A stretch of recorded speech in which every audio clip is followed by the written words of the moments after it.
Oh, okay. Here we go. I managed to fix it. Thank you for your patience. I'm Carlos, And I'm Maria. and this is Revisiting Mania. Today, we're revisiting Mania. We have our first guest who has been very patient, Raymond Yes. Padilla. Hi. Hi. Now, I've been talking with Raymond about technology, comics, wrestling in particular for I think maybe the past 12 years or so. Think more, actually. Yeah. More than that now. And primarily online. And we have met up a couple of times in person. Yeah. So this is my wife, Maria. Hello. And she is the one that we are going to be walking through this journey of WrestleMania with. So before we start with WrestleMania or revisiting the Mania, now, Raymond, can you tell me how you first started watching sports entertainment or wrestling as I we first knew it? absolutely can. I was a kid, single digit age, and my first friend was Chris Troisi. And Troises are a Polish American family. So when I'd go over their house, their dad was really into wrestling, particularly Ivan Putski, the Polish Power. So when I'd go to his house, we'd watch wrestling. The dad would totally be into Putski, but Chris and I we liked a lot of the black wrestlers. We were into SD Jones, Rocky Johnson, The Rock's father, Okay. Tony Atlas. But the guy that really grabbed us at first, Junkyard Dog. We thought Oh. Junkyard Dog was like the coolest guy ever. And he came out to Queen, Another One Bites the Dust, back when they were using real music. And yeah, we were just marks for Junkyard Dog from the moment we saw him. Okay. Awesome. Yeah. Now, Maria, you're a little bit newer to the wrestling game. Wait, I have a question. Maria, who's that? Who's on your shirt? Cher. Oh, okay. Now that you tilt it up, I'm like, who is this drag not queen wrestling on Maria's related, shirt? but one of my favorite shirts. So I'm like, let me be comfortable. I love Cher, just like everything that she stands for. Strong, independent woman. So Okay, that is cool. I'm rocking Cher today. I thought it was the Bud Light person on the cans first. Yeah, that horrible marketing fiasco that they decided to embark on for them. Oops. Yeah. So, Ray, when you start talking single digits, like when you started watching wrestling, same experience. Definitely a noob when it comes to watching wrestling and getting into these older WrestleManias. But I started watching with my cousins when I was a young kid, and they would watch wrestling. So that's how I became a slight fan. And then, of course, Carlos is a big time fan of wrestling. Yeah. So we started going to live shows, watching WrestleMania, Monday Night Raw, wrestling matches, lucha. So that's how I became more interested. So definitely a fan. And watching WrestleMania 1 really brought me back to a lot of those like moments from growing up in my childhood. So like you said, definitely a fan of the Junkyard Dog after I watched them and started to learn about that. So yep, that's me. Very cool. Yeah. So like my, I guess, wrestling origin story would also be when I was in the single digits, but I do not remember where exactly I saw it. Like physically, I know where. Like it was down at my friend's house. That his grandma used to take care of me, like babysit me while I was away. So sometimes when my parents would go out, they would leave me there, and they had access to cable TV with. So I'm not sure if they actually ordered this event because it looks like there was 1 million buys, and it was like the biggest. The biggest wrestling event to get so many pay-per-view buys, closed circuit TV buys. But I remember that I remember watching it and seeing the first match I can recall seeing is the Junkyard Dog. Okay. Not Tito. No, not Tito. I didn't even know Tito was in this match until I re-saw it, because it's been a while since I've seen WrestleMania from WrestleMania 1 from the beginning. So the first one I actually saw, what I remember seeing was the Junkyard Dog. And then I remember that he came out to another one, Bites the Dust. Yeah. But when you're rewatching this, you hear like some other bootleg, like, so I don't know if like Vince took it down. No, I don't think they have the audio rights. reworked. Yeah. Okay, so he paid top money to get everything else except for paying Queen the right to another one, Bites the Dust. Which is funny because it just happens to be like our toddler's like favorite song, one of his favorite songs. So either we're listening to Queen's "Everyone Bites the Dust" or "No Stop Till Brooklyn." So yeah, that's he's been real into the Beastie Boys, and in particular that song "Don't Sleep Till Brooklyn." Don't sleep till no Brooklyn. sleep, till no Brooklyn. sleep, Yeah. No sleep till No Brooklyn. Yes. So, do you have any other tidbits? So you saw this live? I did not. So I don't come from a rich family. We weren't poor or anything, but my parents were still coming up. So I didn't even have cable. So that's why I watched wrestling at my friend's house. Right. I did not see WrestleMania live. It wasn't until it came out on VHS that I saw the whole thing. Of course I would watch I think it was still USA back then when I was over Chris's house, but no, I did not. We didn't even have cable, let alone access to closed circuit. Yeah, because I was gonna ask you, because I highly doubt that I watched it live too. So I was gonna ask you, because I couldn't find anything on it, if MTV rebroadcasted this after a certain time. Oh wow! Because of that Rockin' Wrestling connection that they made. And since they had been showing, from when I was doing the research for this, that they had two kind of blended shows together to pump up, like to build the storyline for this event, WrestleMania. Yeah, I remember them doing specials with Cyndi Lauper, but I don't know if they actually aired the whole thing in maybe years later. But yeah, I don't remember. Okay. I think that was one of my favorites, is to see Cyndi Lauper pop out. I'm just she's awesome. Yeah, she is. Did you get a chance to see the Young Rock? Yeah, I've watched all. What are there 3 seasons now? Yeah, well, that's all there's gonna be unless someone picks it up. Oh, really? Yeah. Wow. Yeah. Well, nobody can act or write right now anyway because of the strike. So. Writer's strike. So maybe it was we're gonna cancel you and then hope that we get the writers and I would hope that they get picked up. That's like been one of my favorite series. So when I love it. Do you love it? Yeah. It's cool seeing guys like Downtown Bruno, who became Harvey Whippleman. So he had such a big deal in The Rock's life, not just career. Yeah. And you don't really see too much of him these days, but The Rock still takes care of that guy. Like he bought him a car, like a really nice car out of nowhere. So he still does stuff like that. I remember seeing a YouTube clip of Downtown Bruno where The Rock gave him one of the original Polynesian Pro Wrestling shirts because he couldn't find his anymore. And, he just loved having that. So that was very cool. Awesome. And stuff like that bit when they had Macho Man working at Sears. I thought that was hilarious. One of my favorites. So funny. Yeah, definitely was. Yeah. That one, and the guy they had play Andre was my favorite. Oh, and the guy who played the Sheik. Yeah. Oh, well, rest in peace, Sheik. Yeah.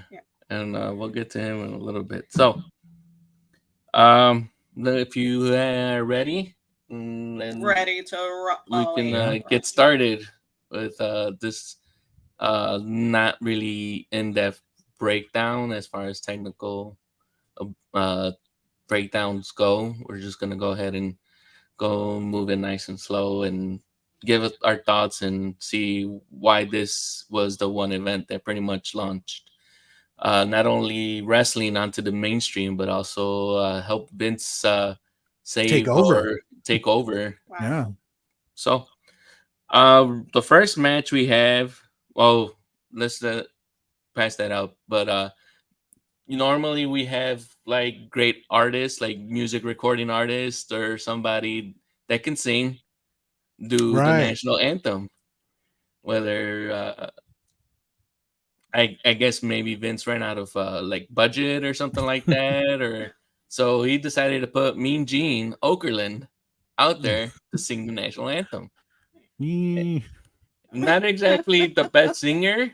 Opinions, right? He's a great interviewer, Yeah. and then he actually had notes because it looks like he could not remember how this national anthem finished.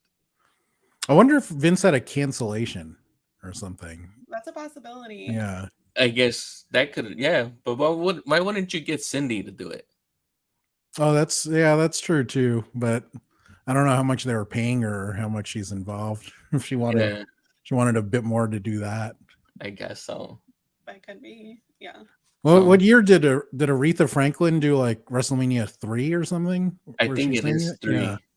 because that's the one where they have it in 3 different locations. 3 different locations. Okay. Was that 3?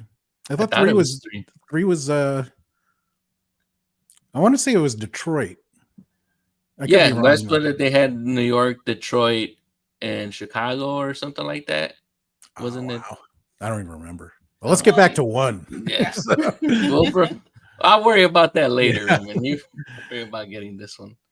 No, we'll worry about getting to this one. So, the first match is Tito Santana versus the Executioner, who the Executioner is portrayed here by Buddy Rose.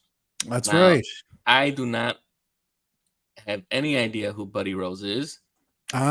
He was a big deal in AWA. Yes, that's what I've seen in my research. And this is from what I'm seeing here is second stint with the WWF, then now WWE.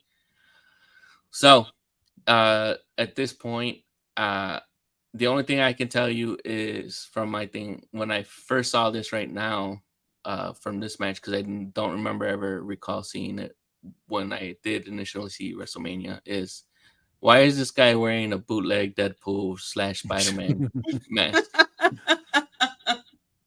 He's called the Executioner, Raymond. Yes, he does not have an executioner's hood. Yes, that would make more sense. That's just what they had. I don't think it really mattered for him. I think the big deal was that they had Tito opening the show, which was very much the right call. He was a longtime Intercontinental champion. He wasn't champion at that time. I think he'd lost the belt to Valentine, right? Yes, right? And that's why he's trying to get the belt back. Right. That's the storyline. Buddy Rose, the Executioner, is good friends, quote unquote, with Greg the Hammer Valentine. Yes. So he's like, you have to go through me in order to get your rematch. So, but the IC champions, still to this day, they're known as the working champion, because at the time you'd see Hulk Hogan maybe once a month or so, but you would see Tito every week putting up quality matches. So that's a lot of people knew Tito, and he always had great work. Very, very smart choice to get the crowd going with the Tito match. So I love that call. I think Tito was one of the best from back then. That's what I'm seeing here with the research I was doing back on Tito, because he had been wrestling for a very long time from what I see, like before he made it out. And I'm not sure who actually decided where his build from location should be, because it's they have it as Tocula, Mexico, and that city does not exist. So the only thing I can think of is maybe they meant to be, there's a place called Cocula, Mexico. Isn't that a restaurant in Chicago? Not only isn't he from Texas or something? Well, he is from Texas. He was born in Mission, Texas, from what I did find in his Wikipedia page. So that even confused me more, because I was like, well, if he's from Mission, Texas, why is he saying that he's... I know that they're trying to, back then, especially it came from Vince Sr., it was more like, you look like this race, so we're going to build you as this race, which happens later on with Leilani who's Leilani later Kai. Leilani Right. Kai, who worked with Mula, who's like, you look Hawaiian, so we're gonna call you Leilani. Right.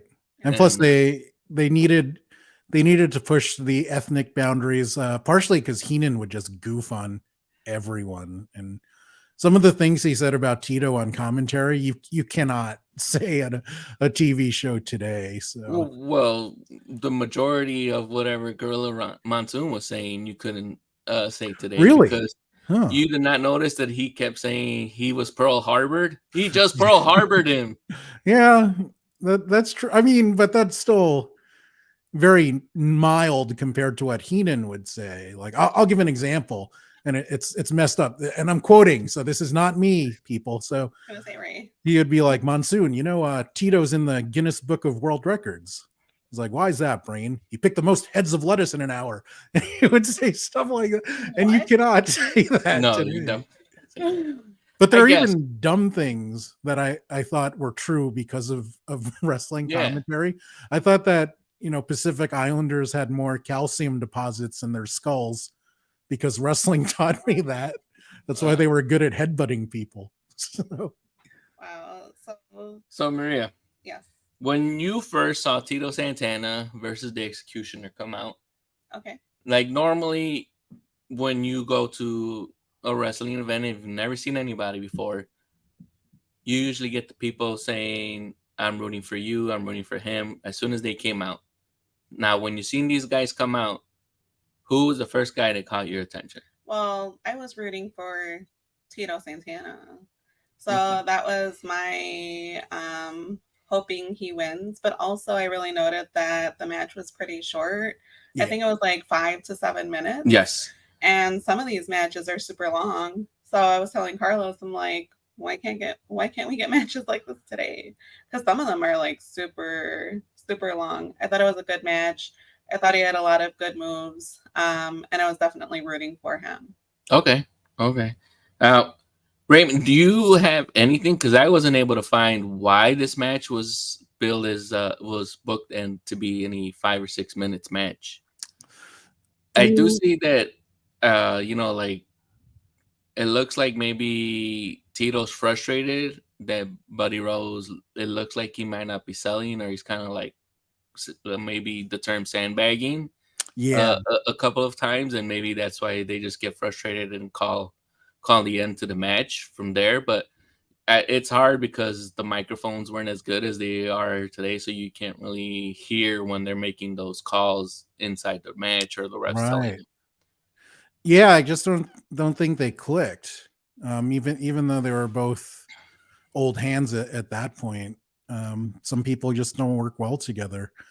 Also, I don't know how long. Maybe that could have gone 15 minutes, but I think at that time, like, Tito was really carrying him. I thought. Is that how you guys saw it?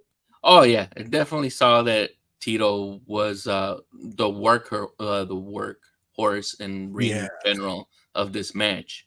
Like, and you can see why not only does he win this match, but we'll see him pop up many a time throughout most of these WrestleMania events.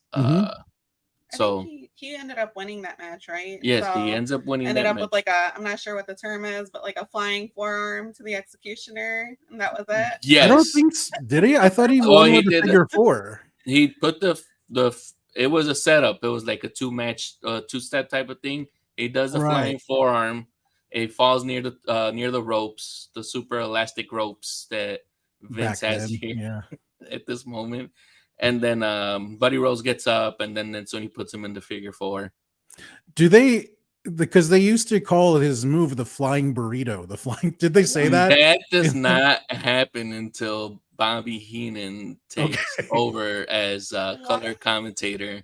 Was that Heenan or Ventura? I don't remember, honestly. So, well, if it's not here, from when I was doing my research, Jesse stops doing the color commentating full time around 1986. Jesse Ventura. Yes, Jesse, former governor of Minnesota. Yes. Right? Yeah, I almost said Minneapolis, Minnesota. Jesse the Body Ventura, who starred in Predator. Oh wait. Yeah. Wait, the movie Predator? The movie Yeah, Predator. he has Oh, this I big forgot what his- line. I ain't got time to bleed. I did not know that. How Yeah, long was he which- the governor for? I don't know. I didn't bother to look that For a up. while, yeah. Yeah. Wow. Well, I mean, if anybody is watching and you know how long he was, add it in the comments below. Great call. Yes. Right. Now, Raymond, Yeah. before we move on to the next one, do you seen Buddy Rose as much as before this WrestleMania introduction? I remember him being in an AWA tag team. I don't even remember who his partner was, but yeah, he was Playboy Buddy Rose. Mm-hmm. And they did fight at the time. They were called the Midnight Rockers. Wow. That was Shawn Michaels and Marty Jannetty Oh. before they were in WWF As the Rockers. as the Rockers. So they had a pretty bloody feud with Buddy Rose, and or I got to look this up now who his tag team partner was. Yeah, because I forgot to write it down, unfortunately, and sorry, guys. Oh. That's on me. But I was wondering, Doug Summers. Doug Summers. Wow. I have no idea who Doug Summers I was is, gonna ask, but I'm that like, who's Doug Summers? yeah. He hung out with Buddy Rose. That's all I know. Oh, okay. So that probably explains, is this the reason? Because he's not long for the WWF world No. after this match. And is it because, do you think of what this match pretty much gave? I mean, I think if we were all doing Smart Marks blogs and things like that, we would all put Tito Santana going over Buddy Rose. But Right. is it, would it have been because of him and his work ethic or his mat skills or things like that? Because, like you said, they didn't have the chemistry, so this booking would have been like, well, why would we even put this together? Because they normally workshop these like in house shows, and you figure that they would have been able to. Yeah. So house shows are House shows are like, They're untelevised. yeah. So like, remember when we went back, maybe 5-6 years to like the one over here in Hammond, okay. Yeah, and that was like a awesome. little small show, but you got to. We were part of the action. Mhm. They were tumbling into us. So I was Yeah. like, yes, more live action. So those are considered house shows because there's no cameras. Okay. And normally that's what they use to work on their gimmicks, their Okay. characters, or work on stuff on the matches, because they're going to work later on in a big match pay-per-view like WrestleMania is now, Right. to get out the kinks. And like, if they never worked before, you got to work on that repetition and communication so it looks more fluid and you get to make the people believe the magic. Noted. And it's Right. kind of like how a stand-up will try stuff in small clubs Mm. and work out material before doing the special Going live. kind of thing. Yeah. Okay, that makes So- sense. And sometimes it's just fun because they can goof off on house shows like that. Mhm. That's actually how the Rock's People's Elbow was invented. I did not know that one. Yeah, he was just trying to make the guys in the back like crack up with a stupid move, and then it just got over. Like, people loved it, Wow. even though it looked silly. So sometimes you get stuff like that. Yeah. Oh, yeah. Now, the other match that we have here is King Kong Bundy Uh, versus the guy you mentioned, Special Delivery Jones. yeah, that made me Ooh. sad when I saw that because I liked SD Jones a lot, and then what, he lose in 9 seconds or whatever. Yes. Mm. Even though Yes. it's technically not, if you count, it's like 20 something seconds. Yes. It's like 26 seconds from whatever they put in, like, because the ref doesn't ring the bell right away. Yes, They that's have right. they have like some like dead like, oh, let me feel you up, or let me tell you this, and things like that. So once the match starts, yeah, King Kong Bundy, who unfortunately has left us as of March 2019. Is Tito still alive? Buddy Rose is definitely dead. Is he? I thought he was still alive. But Tito's still alive and kicking. Great. And he is still doing matches here and there, but I could not confirm when his last match was when I looked it up at Wikipedia. Bundy, I mean, he was a big dude. I did not expect him to be alive. Like now. 458 pounds. That's what I was gonna say, because they have him build close to 450 pounds. Right. And then he held him like a baby. I was like, whoa. But did he do the 5? Oh, he did not do the 5. He did not. I don't know. But he also does not look like he's 450 pounds. No, I mean, none of these guys are. The build exaggerated. Vince McMahon build weight. Will exaggerate his height. Will exaggerate his weight. He was very swift. He was. He was aerodynamic. Yeah. Yes, it's all the smooth edges, cuts down the air resistance. Is that what it is? Probably not. Now, when I was doing my little bit of research here with King Kong Bundy, did you know that he started his career as Chris Canyon? No. Wow. That was his stage. That was his first name. About this, which kind of found it kind of interesting, because later on we do get a Chris Canyon, but further down. Yes. But it's like, I would not have thought about actually having that name. So when they're announcing him, they're like, Chris Canyon? Well, that was another one. Eventually, Canyon did not work, so they moved on to Chris Canyon until he moved on to WCCW. What does that stand for? Right. World Class Championship Wrestling out of Texas. That's where the Von Erichs were from. And that's who he joined up with when he started in WCCW. He joined the Von Erich family, and then he was known as Big Daddy Bundy. Maria, can I ask you a question? Yeah. Visually, what's the biggest difference you see from the wrestlers in WrestleMania 1 compared to today? Oh my goodness, I can talk about this all day, but we don't have the time. I was talking to Carlos about it, and I'm just like, I like the wrestlers back then. Like, those are my favorite style of wrestler. They're like I don't want to say like a ragtag team, but I just like the characters. I like the style. Now they're all just very like coiffed and kind of like perfect looking. And I'm like, that's a little much, you know. I'm like, everybody's like very just nice and tidy, and I like my wrestlers like a little rugged, a little rough around the edges, you know, like a little wild. So that's my like biggest thing that I see every wrestling match. I have to make a comment about it. Well, I mean, if you look at up and down WrestleMania 1, I'm like, that's a lot of armpit hair, you know? Yeah, like that's a lot of body hair. And we haven't got to Georgie Animal Steel yet. Oh, geez. I was like, there's like a lot of waxing in this 2023 wrestling. Yeah. More manicured. More manicured. Yeah, so I was like, okay, well, he doesn't become,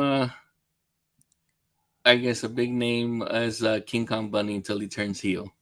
Is what I was going to lead back on. I mean, look at that, dude. I mean, there was no way. I mean, now you have like the lovable big guys, you know. Oh, like Andre was lovable for a while. But like you have them more often now because you had that thing with WWE where they had Brutus Clay, the Funkasaurus, and then you had a couple of times they tried to do it with the Big Show, but he just. The Big Show. But that guy flips back and forth too much. Yeah. It meant nothing when he turned. Yeah, you need to pick a gimmick and to stay with it. Is the Big Show part of a trio now? I can't remember. No, the Big Show is now working backstage at another wrestling company called AEW. AEW. Okay. Yeah. So now are we gonna talk about that's Steve Jones? Yeah. Which I had here I had never heard of before. So since I had not watched this match, like I said, Junkyard Dog is the match that I remember WrestleMania starting at for some reason. So my question to you, Raymond, why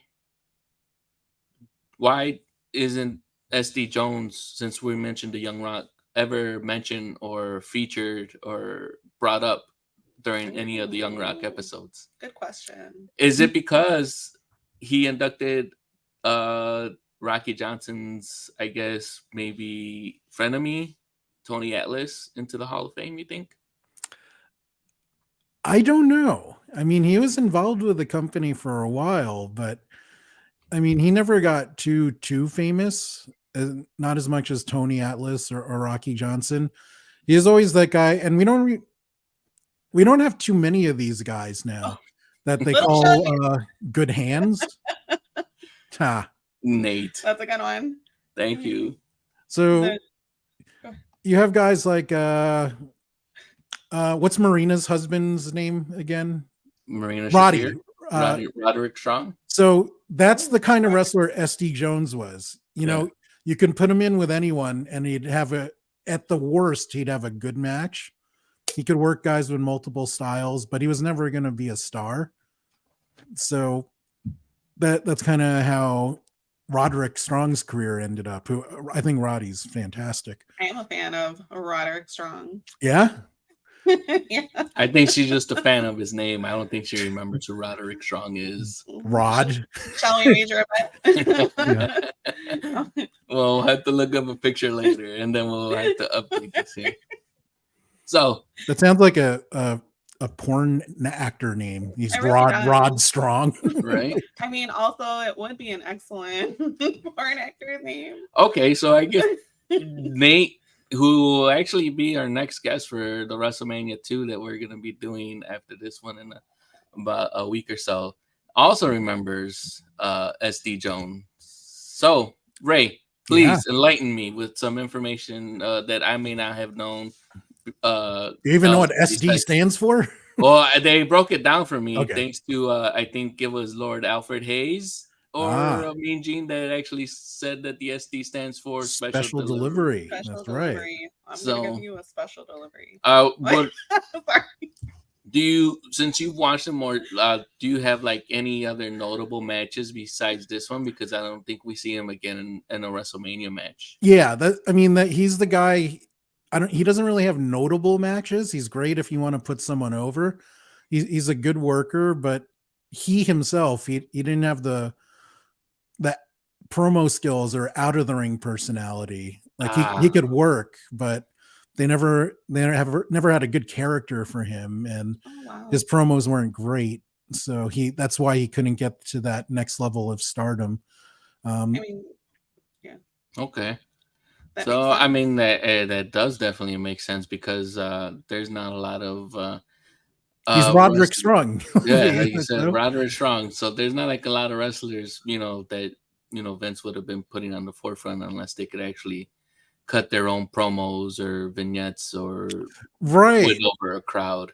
Because you have to think about at that time, it was still kind of transitioning from Vince Sr. to Vince Jr. This was, Vince Jr.'s first big push, and the way he would move wrestling, it was on the transition between his dad's style and when he did all the goofy stuff with characters, where you had farmers and plumbers and hillbillies and all that. So that was about to come.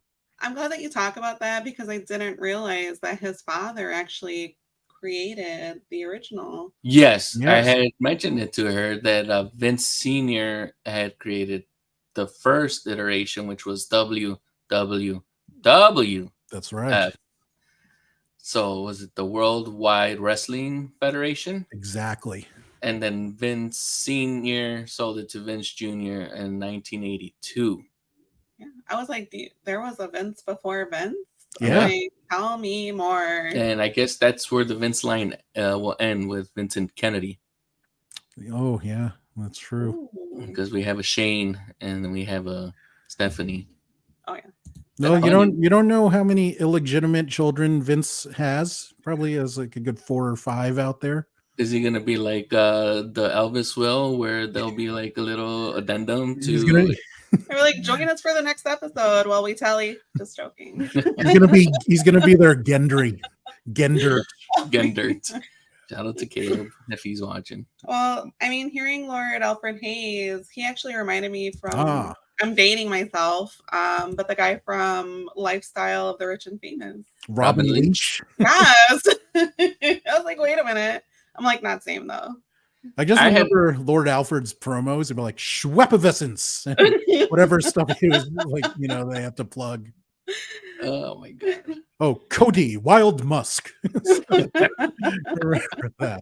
He did do a couple of commentating ones, right? I remember that voice besides, because I'm like, is he doing this now? Or like, am I getting one of those, what do they call it? Mandela effect, where I imagine him later on, like doing some Saturday Night Main Event, like in 1987, and he's not really there. I guess I'll have to find out when they start actually adding promotions or doing more storytelling with the matches, because there wasn't a lot of story building, right? Besides the vignette interviews that I could see. I think they're pre-recorded. It looks like, majority of them, and that's actually something that I think I miss now.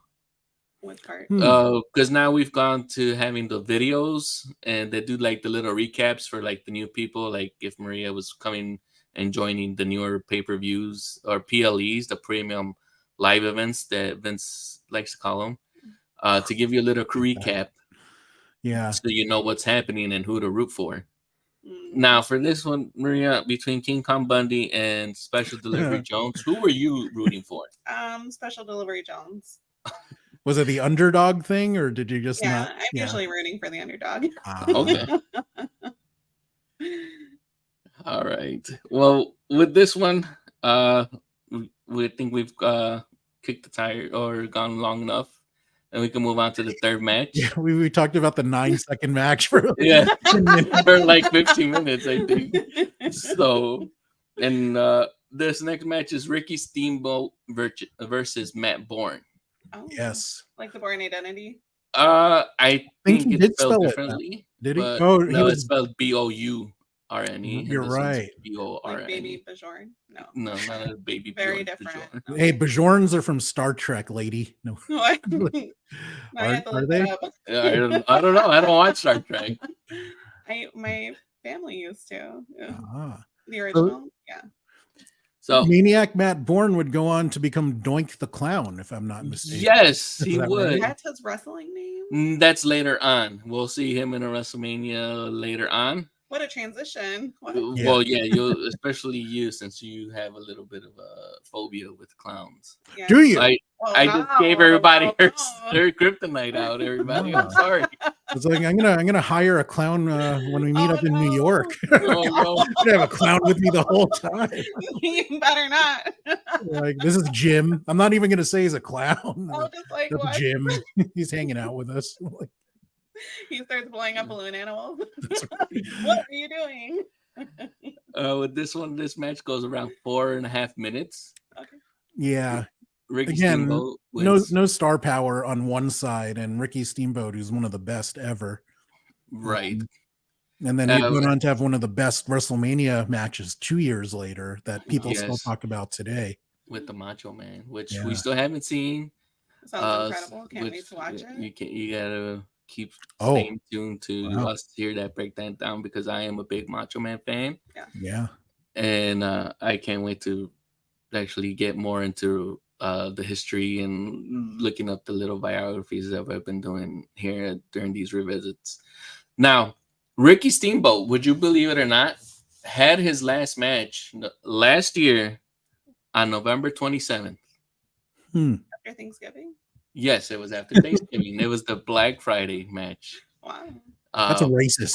Would you that's what they call it. Why is that got to be Black Friday? That's messed up. So, Maria, would you have believed that here we are starting WrestleMania in 1984? Yeah. And that he would still have one of these wrestlers that you have seen would have still been wrestling about 6 months ago. Yes, I can't believe it. No. I mean, tell me more. I mean, it wasn't like a one-on-one match. It was 3 versus 3. Right. It was the tag team known as FTR. Yeah. Which we saw them when we went to go see AEW Collision back in June at the United Center. Well, that's what I was gonna say. I'm like, who was that wrestler? I can't think of his name right now that we saw. It was a really good match. I think it was like either a 2-on-2 or like a 3-on-3. Yeah, so it was that one, unless you're thinking about the Andrade versus Buddy There was a lot of slapping. Matthews, Slap. which I don't think that's his name. Slap. I think I messed that up just Slap. like the announcer did. FTR. I mean, Yeah. I think they're one of the best tag teams out today, if not the best. But those guys are so old school that if you plug them into WrestleMania 1, they would look Yeah, they would have like definitely from that fit. era. Yeah. Yeah, and And I think one of that's them has the body hair, right? So yeah, Dax Yeah. does, and he has the bald head. He could probably portray George the Animal Steel if they ever did a movie about him. huh. He reminds me in many ways of Arn Anderson. You Yeah. know, just his style of wrestling. You know, he's not cut by any means, but he's just like that guy that, you know, he'd kick your ass in a bar. You know, Yeah. Well, we'll that's see a if I great can- question, Nate.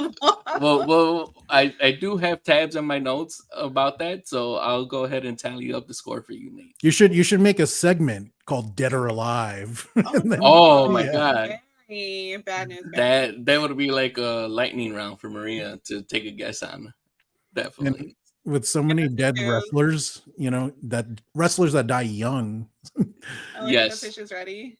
So we went ahead and got this here. Besides Matt Borne losing in this match, he just couldn't find a gimmick to work until, like, as Raymond and Nate had pointed out, as Doink the Clown. That's which right. We'll break down a little bit more because there is a lot of history with that character over the years, and we do see him later on. So I'm curious, not a fan of Mission Impossible. Are you a fan of the Born Identities?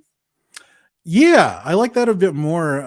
Just because I like Matt Damon a lot more than Tom Cruise. Is it because you like apples? You like them apples?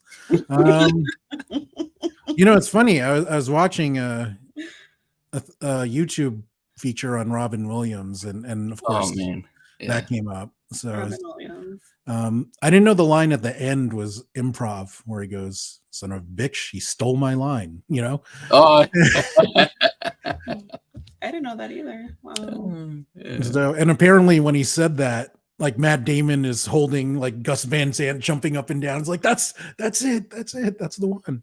Wow. So That's good. I very never saw. cool. I mean, I had the Blu-ray, and I never bothered to look at the special features. That's one. That Ah, was just a movie I used to watch a lot. it's not your fault. I know it's such a good movie. Did you ever watch The Guru? No. It's this No. really small indie film, but this guy is an extra in a porn set called Goodwill Humping, where What? and then the girl's like whipping the guy, and like, it's not your fault.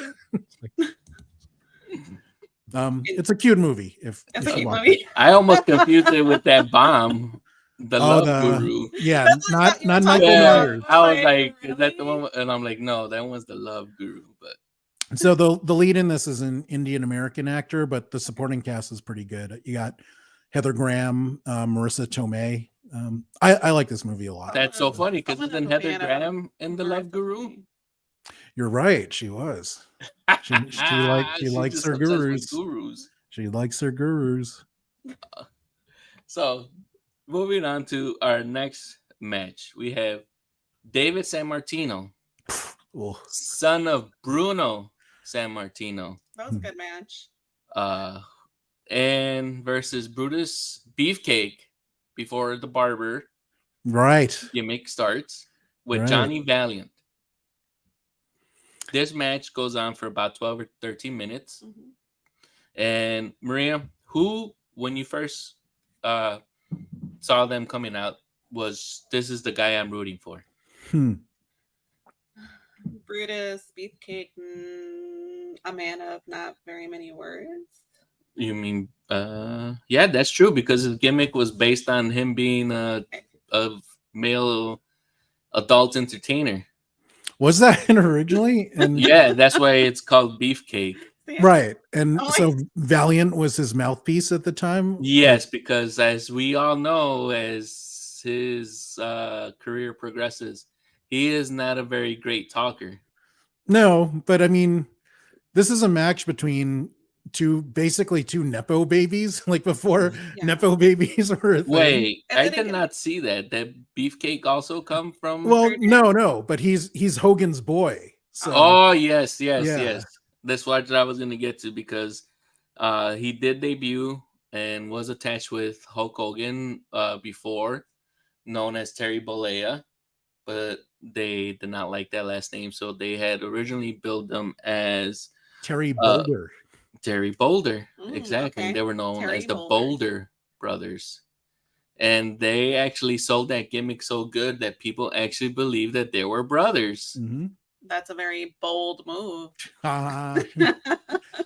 what was Hogan's name between that and Hulk Hogan? He had one more gimmick. Something it escapes me. Come on, Nate, you got this. No, In the comments? It's I think he did get it here. let's see. Boy, we're talking about he's talking about Hogan, Nate. He's busting out another one for I'm like, if you're the watching Beefcake. and you know, please add in the comments. Yes. So while Nate is coming and working on his knowledge to bring up the other gimmick, Before Booty Man.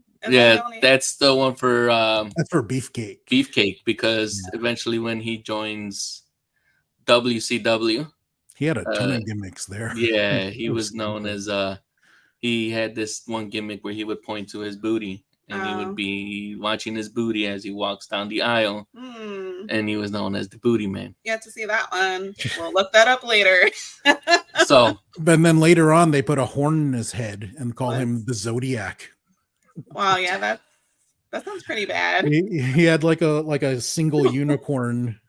that symbol reminds me of the Office, where they sell that doll, the unicorn doll, where he's like, my horn can pierce the sky. So you guys lost out. Nate didn't get it. I thought he said he didn't know. It was sterling silver. No, I did not actually know that one. So I used to call my ex G4 coworker Sterling McGarvey. I would sometimes call him Sterling Silver. And he would be like, "You're gonna give me Hulk Hogan's jobber name?" I'm like, "Yeah, that's right." But yeah, David Sammartino, his father is obviously the legendary Bruno Sammartino, that was Vince Sr.'s guy like for forever. I think he had one of the longest title reigns. 24 years. 24 years. So silly. That's ridiculous. I think it's the longest. Yeah. Wow. No. God, top that Roman Reigns. Ron, you know what? I don't remember that one. That was the Mullah's reign. Yeah, that makes more sense. The Mullahs had it for that long. 24 years. Using the internet, longest WWE title reign. Nate in the comments. Just realized how many wrestler names also sound like porn names, like you were saying, Ray. Yes.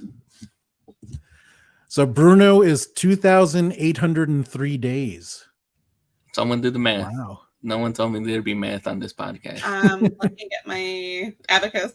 I'm not doing the math. Yeah. No, Maria. It's a lot of days. Let me take off my shoe and start counting on my toes.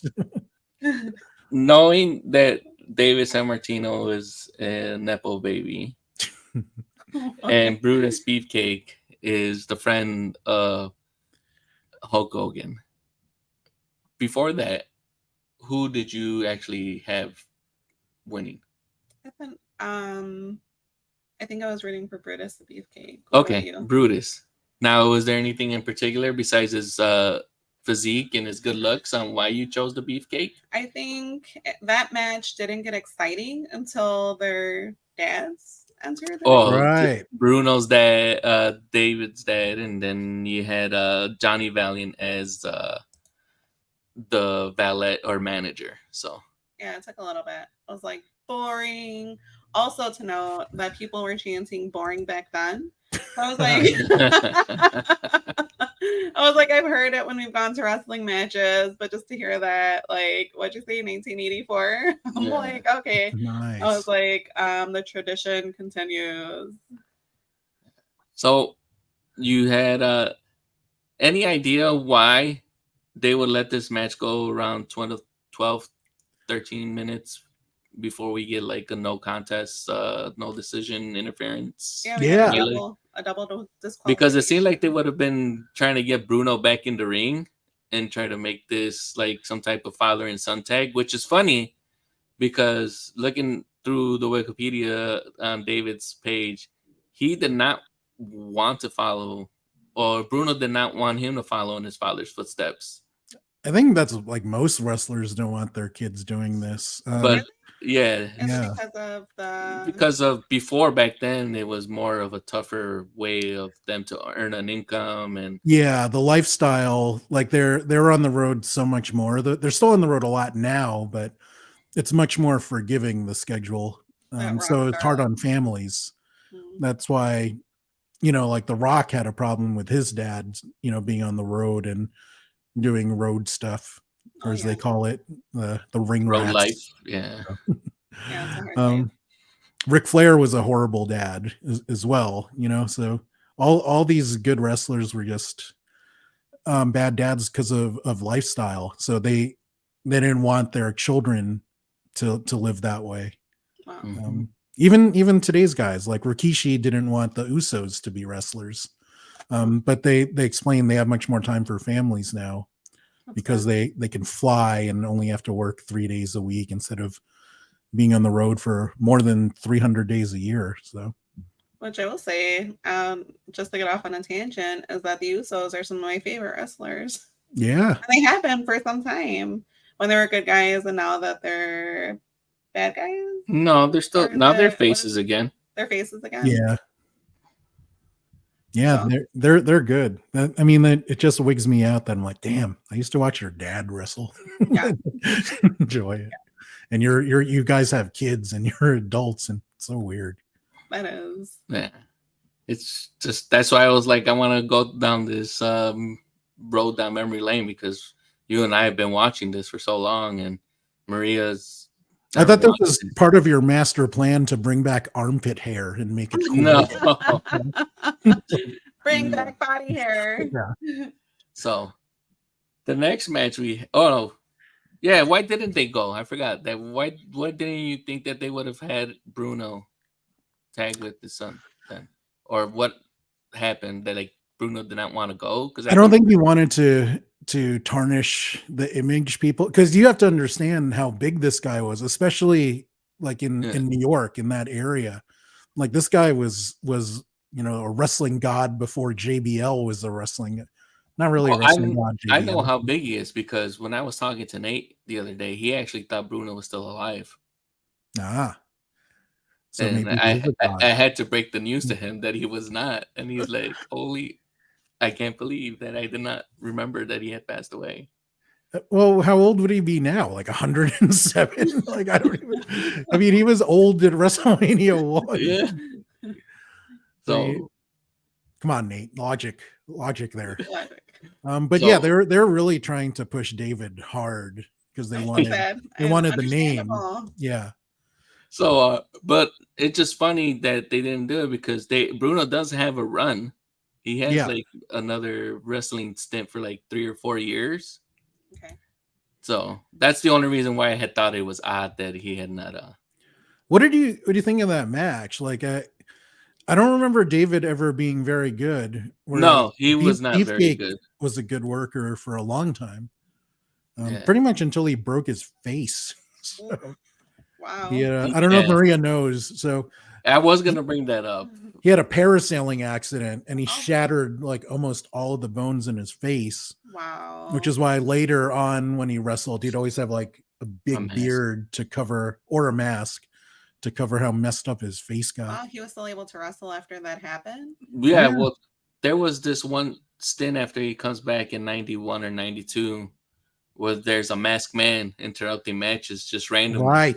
Right. And then they never say who it is, but everyone like at home and everyone in the back in the locker room knew who it was. Wow.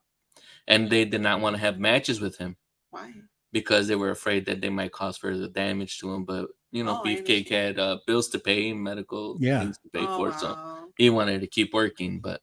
And the Pixies wrote a song about him called "I Got a Broken Face." One Really? of my favorite. No, they do have that song. It's not about him though. You got me. I'm like, oh, that is a Pixie song. it's like a tragic story, but also I had to sell that for you, Raymond. She looked at me and I was like, "Let me stand perfectly still," so she'll actually think it's I serious. know, I was like, this is intense.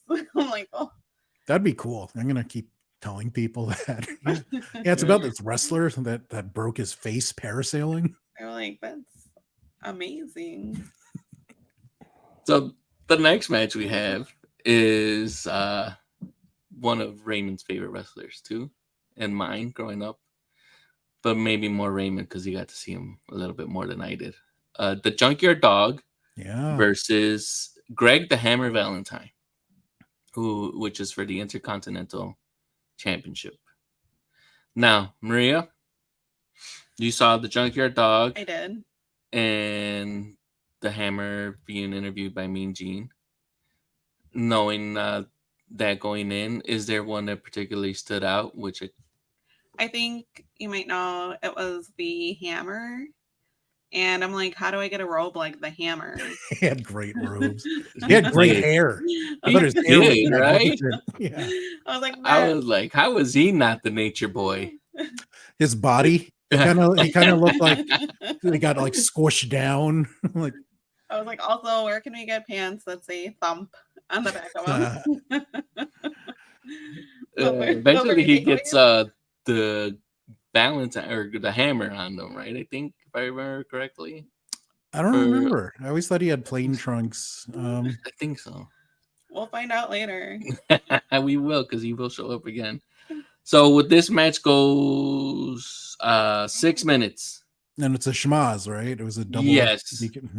Yeah, it's a whole Greg Valentine can't handle the offense from JYD. So then he starts walking out, and then Tito Santana comes. Right, because didn't Valentine had the pin with his foot on the ropes or something? He was using the ropes. Yes. He uses the ropes for leverage. And then Tito snitches on him. Yeah, Tito comes down and I gotta tell on you. He won with no title, right?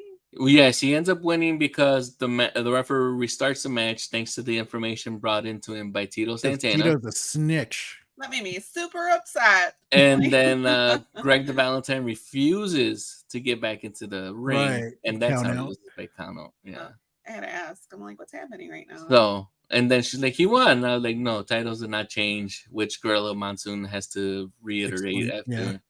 Again, the confusion that is caused by this match. I always thought that was a stupid rule that titles don't change on disqualification or count out. I think it makes sense storybooking wise because, back then you had to build the feuds a little bit longer. Right, but they'd also use it cheaply. Not so much WWE, but NWA. Yeah. Flair would have these awesome matches, and back then, if you threw a guy over the top rope, it was a disqualification right. So Flair would have these awesome 30-minute matches and then just randomly throw his guy over the rope. So it ended in DQ. Wow. That it ended at Dairy Queen. Yeah. So that's one of the things why I don't understand with you guys know what blizzards are? Yes. I want to ask, but then I don't. Oh no, that's the Dairy Queen treat thing that they have. Is that the logo or is that their thing? No, it's like their McFlurry before the McFlurry was a thing. Yeah, but the ex-president Trump was in a Dairy Queen recently doing some campaigning, and he was caught on mic saying, "What the hell is a blizzard?" Wow. And so DeSantis is like, "I know what a blizzard is," and he orders an Oreo blizzard. Oh my God, what a fool. He is. And blizzards are delicious. They are. So are McFlurries when they're available. Yeah. Why? The mystery of the McDonald's soft ice cream machine. Well, I was always told by people that I knew that worked there when I was in high school is that they've already cleaned the machine for the day. And then it's done? Yeah, they don't want to redo it because they don't have to get it dirty again. I don't recall. I used to work at McDonald's. Oh, I forgot you used to work at a McDonald's. Stories I could tell you. Not today, though. I'm scared. Maybe Stay tuned. he's scared. So, with this one here, were you disappointed that Greg the Hammer Valentine won in the way he did? Technically, because he did not lose his championship. Yeah, I'm like, where's the title? It's very like, you know. Well, he retained his title. Oh. It's just the Junkyard Dog did not win.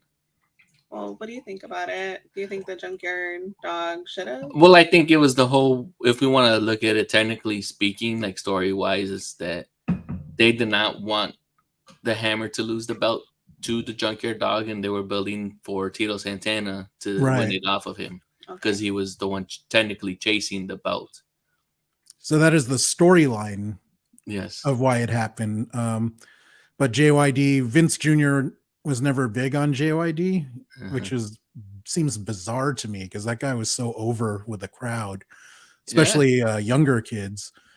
He was a monster down south. He was the biggest thing, which sounds weird, like where a Southern Wrestling Federation builds their show around a black guy in the 80s. That seems so strange. Yeah. But that guy was super over. And Vince Jr. never really saw it. Never saw him as like a top level guy. He saw him as the tier below that, which was a shame. Did you know how or who gave Junkyard Dog his moniker? I just actually watched that and I don't remember. But yeah, because they did a episode of Dark Side of the Ring this season. I have not watched this season. Ooh. Okay. It's good, but it's sad just how he ends up. Because he ends up unfortunately leaving us a little bit early. Yeah. But he got his moniker from Bill Watts. Yes. Down at was it Mid-South? Mid-South. Yes. And he was the guy in Mid-South. And it was just incredible how much he was over. Bill Watts. Bill Watts. What? So, the next match we have is I think when it started piquing my interest a little bit more because I am a fan of the wrestlers that are in this one because there's a lot of connections here into the future. We have Nikolai Volkoff with the Iron Sheik. Managed by Classy Freddie Blassie versus the champions known as US Express, which had Mike Rotundo, not Rotunda, Rotundo, as he was going at the time, and Barry Windham. Weird decision.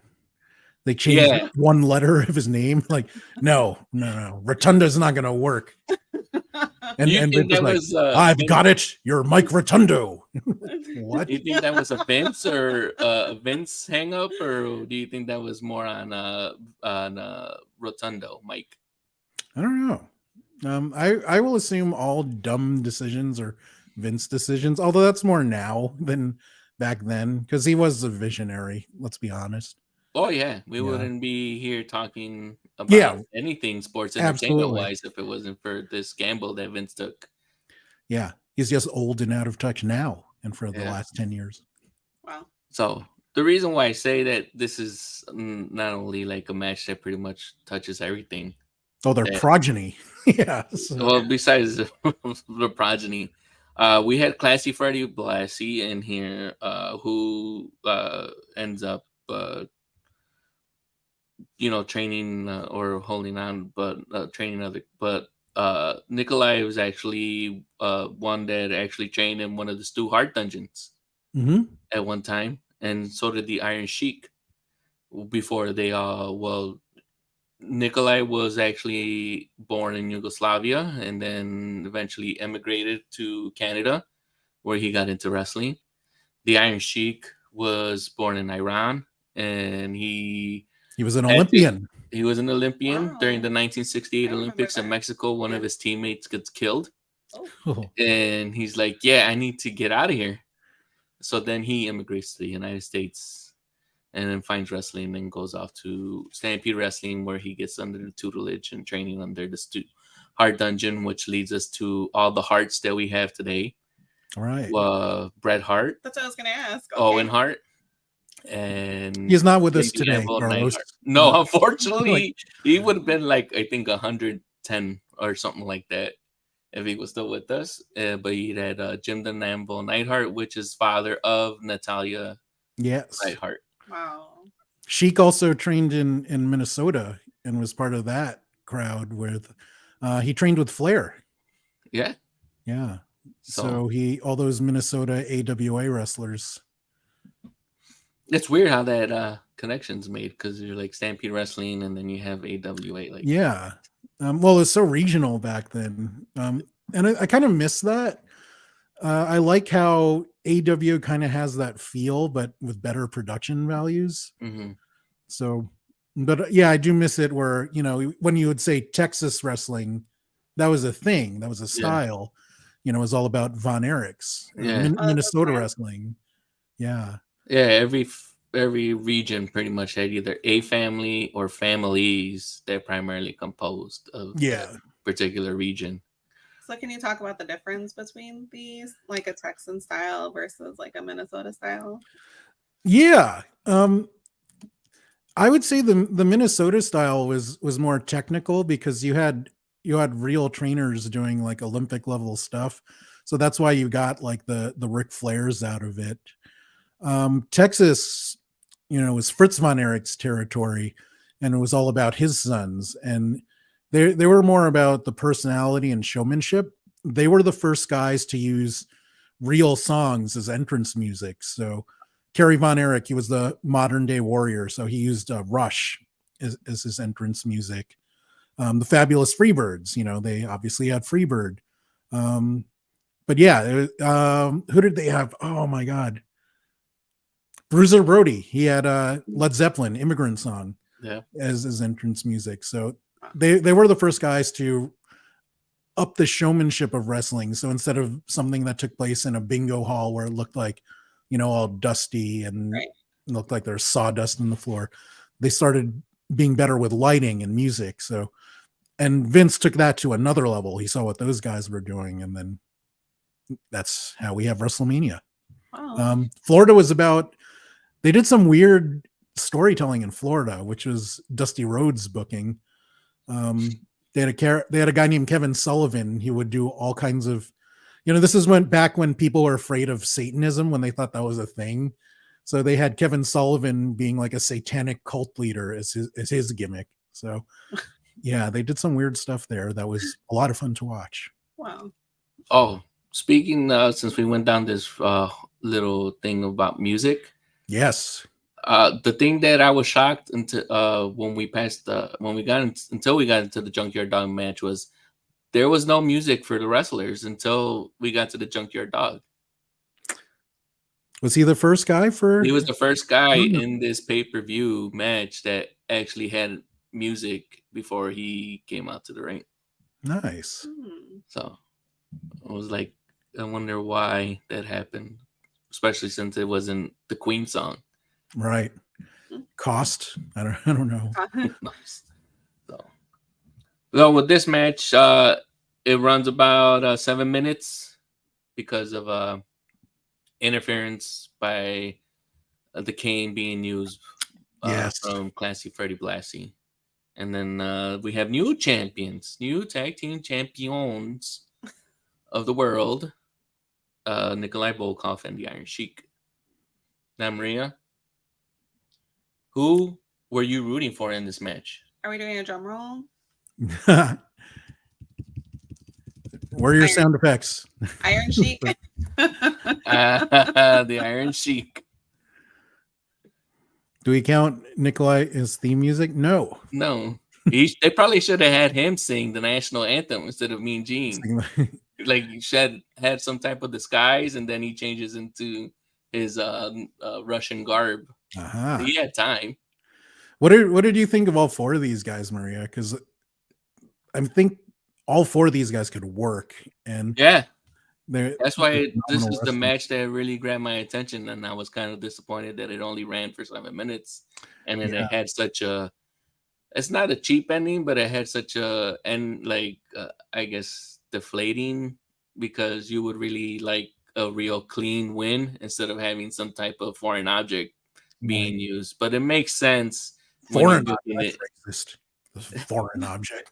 What was the foreign object? The cane. It's not technically an object that's used in the ring, so anything out of it's called the foreign object. So like objects we use in a ring, chair. No, yes. That's not considered a foreign object. I don't know why now. Yeah, chair, but like what wouldn't be technically considered a foreign object is you using someone's head to ram it on the turnbuckle. Oh wow! Because it's a part of the ring. Part of the ring.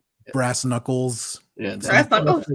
Some wrestlers would hide like brass knuckles in their trunks, and then that's why sometimes when you're seeing the ref like checking out these wrestlers and patting them down, it's supposed to be because of that. They don't do that anymore these days. Yeah. No, they don't. Bring it back. Yeah. Like, come on, Ref Aubrey, pat me down. Oh, Maria? So you were going for the Sheik game? I was definitely going for the Sheik. I think that was one of my favorites for the match. What about you? Good. Yeah, this was one of my favorite matches on this one, because you see Iron Sheik and great physique, and like we mentioned, you have Mike Rotunda, who ends up being IRS or Winai Shyster, and being involved with the company for a very long time, whether it's in the ring and outside of the ring and behind the scenes. And not only did he love the company so much, he decided to give Vince a couple of his kids to go along with it. We wouldn't have. They both did, both him and Wyndham. Yeah. I do have a question. Do you have any comments about Lil Albana? Because he had like piercing rubber bands and like in his face, and that was like a question mark for me. I'm like, is there a story behind that? And I missed when did he shave his beard? Was he shaven? He was clean shaven. I can't picture that. He just had his relaxed hairstyle with all the extra oil and everything, but he was clean shaven, and I was like, why is he not in his beard? Right. I think he was just supposed to be a weirdo, Maria. That's why he had I was like, what is happening? It was really freaking me out. Yeah. I never understood why, and I don't think it was ever explained. I'm like, dude, there's a rubber band in your face. Like, also a curiosity for like 1982. I was just like, okay. Yeah. I mean, it just, I guess that was his gimmick. I'm going to look weird. 84. 84, yeah. Did you know that Lou Albano, only reason he became a manager is because Bruno he took him to Vince Sr. and told him, he can't work anymore and he's hurt, but he's a great talker, so you need to make him a manager. And that's how he ended up managing all the way from like the 60s until whenever we see him. And yes, that is true. Yeah. But the show, the Super Mario show, not to be confused with the movie. There's a Super Mario show? There was a Super Mario show that ran in syndication after school. It was like a kids variety show kind of. Yeah, so they had Mario and his brother Luigi, who I don't remember who that actor was, and they would come and introduce the show, and they would have like little hijinks that happened before it led to like the cartoon version of them getting into their adventures in the Mushroom Kingdom, or the other cartoon that he had was the Legend of Zelda cartoon. Wow, that's insane. Had no idea. It says Danny Wells was Luigi. I have no idea. That did not help me at all. Yeah. Who is Danny Wells? Jinx. Raymond, you owe my wife a Coke. He was best known for his role as Charlie, the bartender of the Jeffersons. Sure. I'm like, who? Wait, the Jeffersons went into the bars? He is. I guess so. He was a recurring role in the Jeffersons. I feel like I know who it is. Wow. He's got awesome credits. Sanford and Son, Chips, the A-Team, The Fall Guy. Those are some amazing shows. Yeah. This guy sounds awesome. What was he doing making a Mario show? This was after. Oh, okay. Wow. That was his rocket to stardom. Oh, no. Mario is after. I think that's when he was washed up. And okay. Like when you're on Star Search, you're like, wait a minute. Oh wow, he was a video game actor too. I would What? assume. Really. Descent 3. He had was a great. distinct voice that probably could have been making a few monies on the side, doing some Yeah. voiceover work. Denny Wells, the real hero of this Are episode. you saying that Denny Wells, besides Vince, is the one that pretty much went on to be more successful? Danny Wells. By proxy of 6 Degrees of Lou Albano? Mm. So I think the reason why the US Express, that was their tag team name. Yes. They lost this match. I think Wyndham was leaving WWF at the time, because I remember him being replaced by Dan Spivey, where they had Rotundo and Spivey as the US Express. Oh, okay. So they're like, let's just change out blonde guys. Like they have no one would notice. That's not like this type of thing. We would say, you know what? We have one blonde guy. Why don't we just get another blonde guy and we'll just keep it like that? Yeah. Go sell it, gorilla. Wyndham went on to have amazing matches in NWA, and he was one of the Four Horsemen for a while. Yes, he was. Some people consider that the best iteration of the Horsemen, because all of them could work. Yeah. And yeah, they both have children that are wrestling today. And they are... One is known as the Destroyer of Worlds, Bray Worms. Wyatt. Of Worms. Destroyer of Worms. That was the Boogeyman, who actually had a birthday yesterday. Yeah. Oh, wow. What? But his brother is also in there. And he's your favorite. Do you believe what I'm telling you? Guys, that's what I'm wondering. This is a real question. Yeah. Believe. I think isn't he like selling real estate now or something? He is selling real estate, but I believe he was brought back as Uncle Howdy. Yeah, and that went nowhere. That went nowhere because Bray had to take a break. He got hurt, and I guess rumor is that he's not feeling the character because it reminds him of oh my god, Brody Lee. Oh. I was a real big fan of Believe. I liked his crowd or his entourage, how he came in. Very exciting. So I was disappointed when he was gone. Yeah. That happens a lot. Like these people get over in NXT, and then when they bring them up to the main roster, the new writers just don't know what to do with them, and it's disappointing. Yeah. I mean, it happens too much. Definitely. And I think it's happening a lot more right now with the way that we have HBK and Road Dogg running things over there. But that's a show for another time. Yes. So are we going to talk about... We're going to talk about the next match, which is Andre the Giant versus Big John Studd for, get ready, Raymond, $15,000. It was the Body Slam Challenge, right? Is that what they called it? So, in order to win this match, either Big John Studd had to body slam Andre the Giant, or Andre the Giant had to body slam Big John Studd. Who's your money on? My money was going to be on Andre the Giant. Because nobody's lifting Andre until even though Big John Studd would have been probably one to be able to actually do it, but the way they had to start building Andre, because at that point Andre was a traveling, not a sideshow attraction, but a sports entertainment attraction. Okay. Yeah, he wrestled around the world. At the start at the age of 18, he was discovered because he had a biological issue where his growth would not stop. So he just kept growing and growing until he got to 7'4".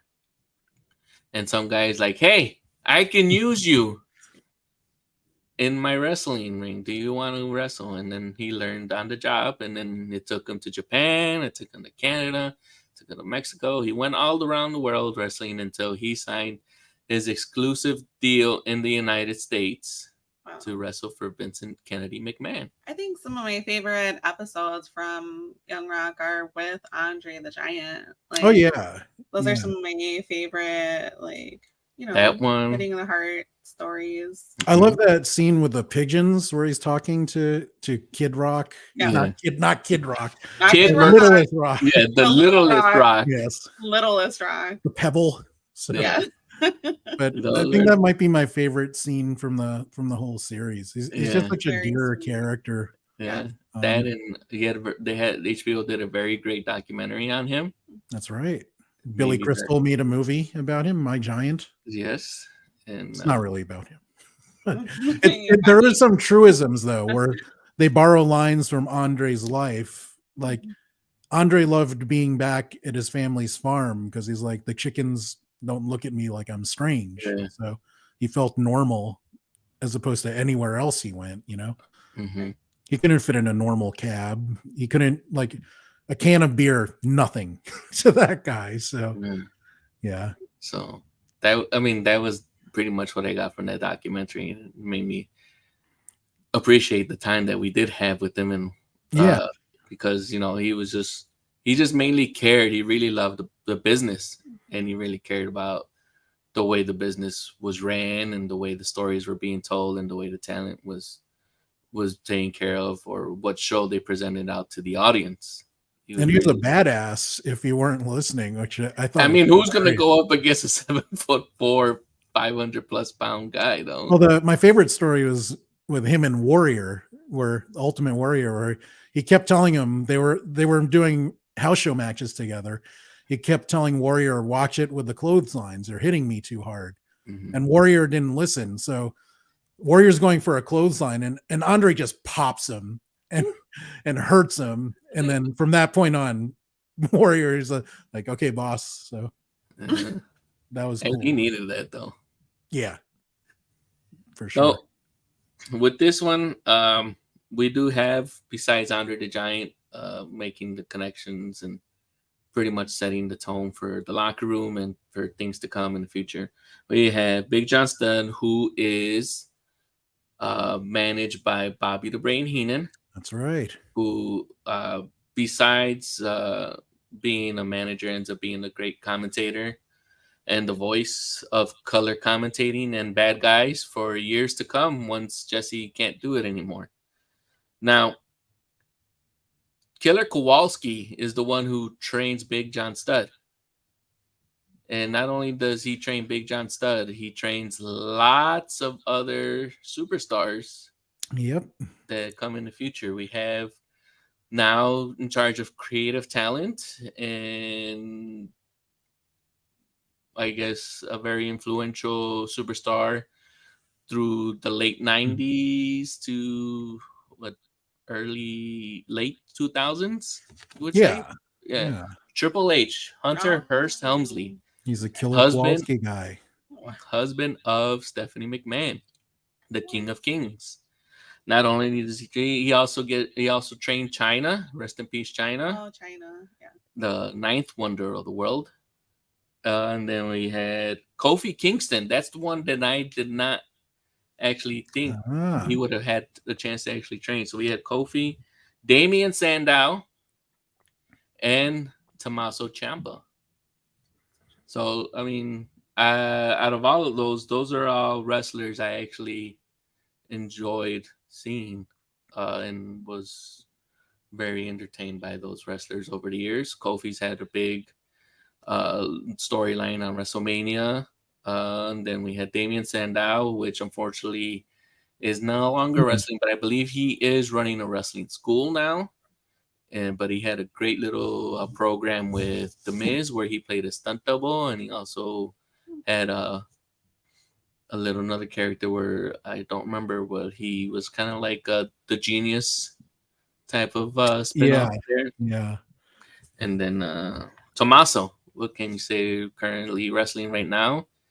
Great worker. All those guys are great workers. Yeah. So this match, regardless of it being a body slam challenge match, did you have a favorite? Like, who, did you think that Big John Studd ever had a chance at body slamming Andre the Giant? No, I think my money was always on Andre the Giant.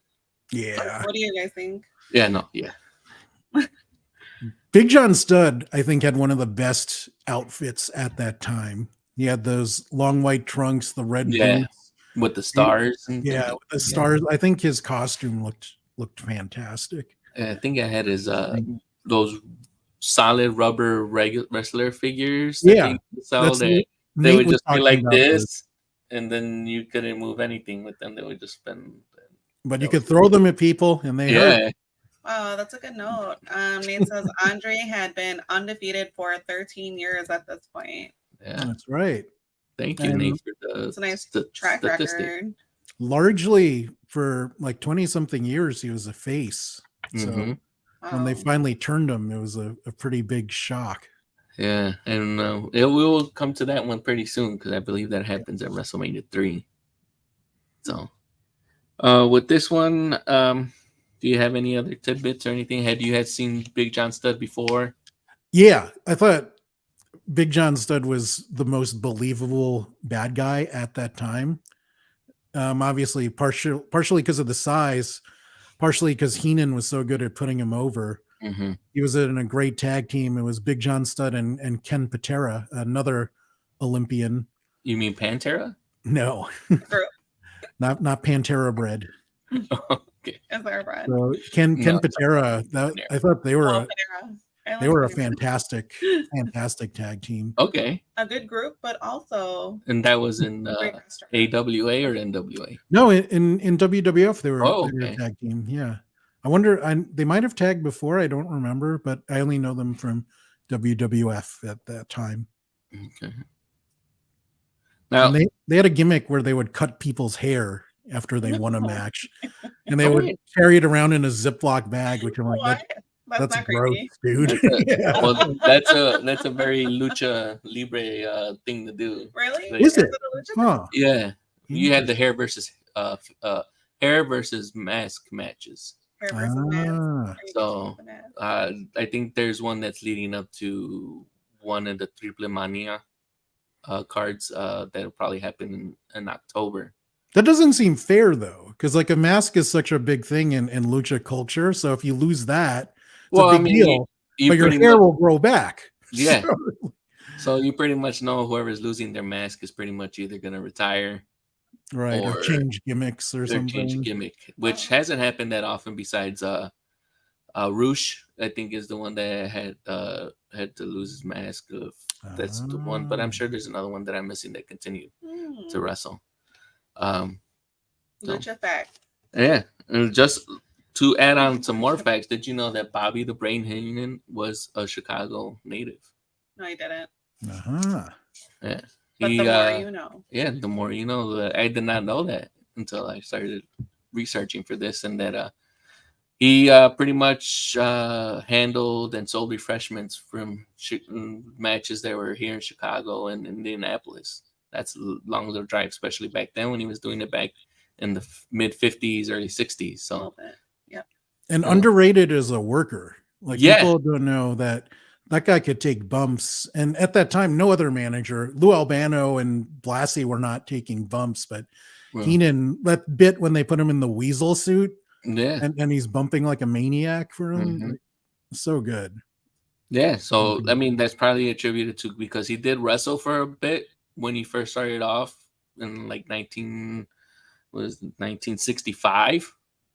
Wow. So but the guy, the wrestling promotion that he was with, well, seeing how much that he was such a great talker, like, well, I'm gonna make you a wrestler and a manager, and then eventually it transitions to him just being a manager because he's just so great at winning the crowd and getting so much heat, as we like to say.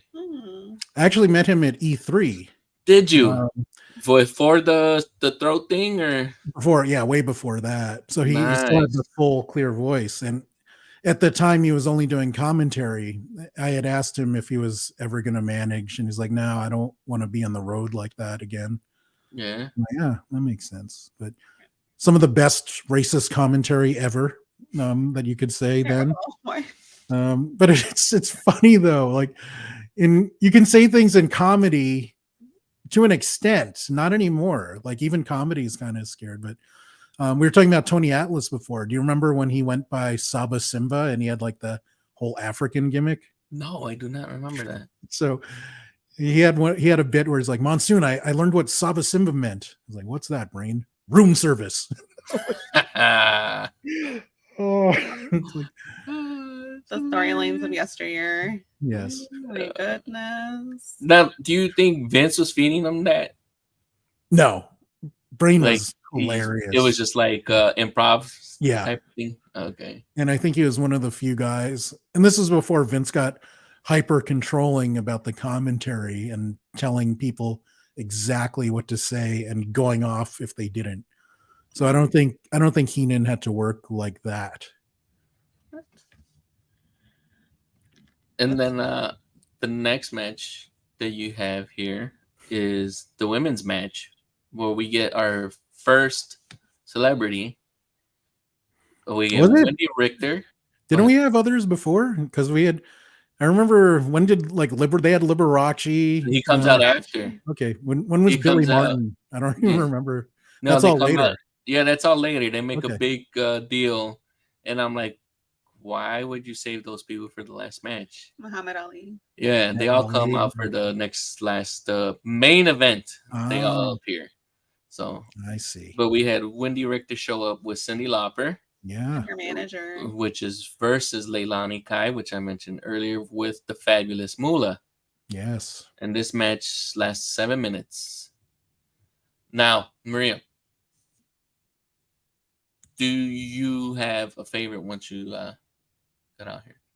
Well, I noted, like, I like Wendy's wrestling boots. That's what I got from that match.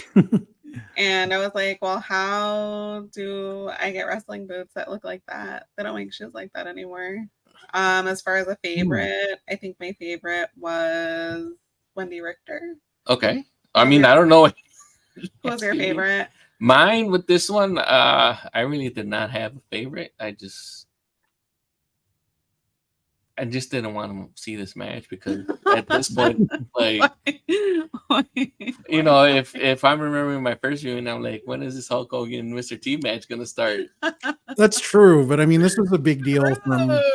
I mean, looking at it now, I was like, it's a big deal, especially because you consider like the history that you have here with Fabulous Moolah and everything like that. But like later on with this match, Wendy Richter wins this match via pinfall. But it really doesn't do anything because I don't know if you know this, Raymond, but this is being billed as the original screw job later on. Oh, yeah, for sure. Yeah. No, later on, they have another match. There's a rematch. Later on, back and forth. The story continues. We don't see it because it's not part of WrestleMania. Okay. But Wendy Richter's not happy with her contract. Wow. Right. And Vince is like, oh, okay, well, we'll settle this. And then he tells Moolah that he needs to get her off of the belt. So what happens is they have a match, Wendy and Leilani, and Moolah shows up but wearing a mask, and I think they call her Spider Lady. And she interferes with the match, and then Leilani wins 1, 2, 3. Okay. And they go back and forth. No one takes ownership of what happened, but Wendy Richter loses the belt and she never comes back. She wrestles eventually like in Independence, and then eventually makes her peace with Vince and joins the WWE Hall of Fame. But we have one of these instances where I think you can say that she helped, promote this with the Rock and Wrestling connection with Cyndi Lauper and things like that. I really like that. And she was like, I guess, a very fan-friendly, personality for fans to attach to. But Vince did not feel that way eventually and never brings her back, because there are instances where Vince has disagreements with contracts with people he knows that it will make him money. Right.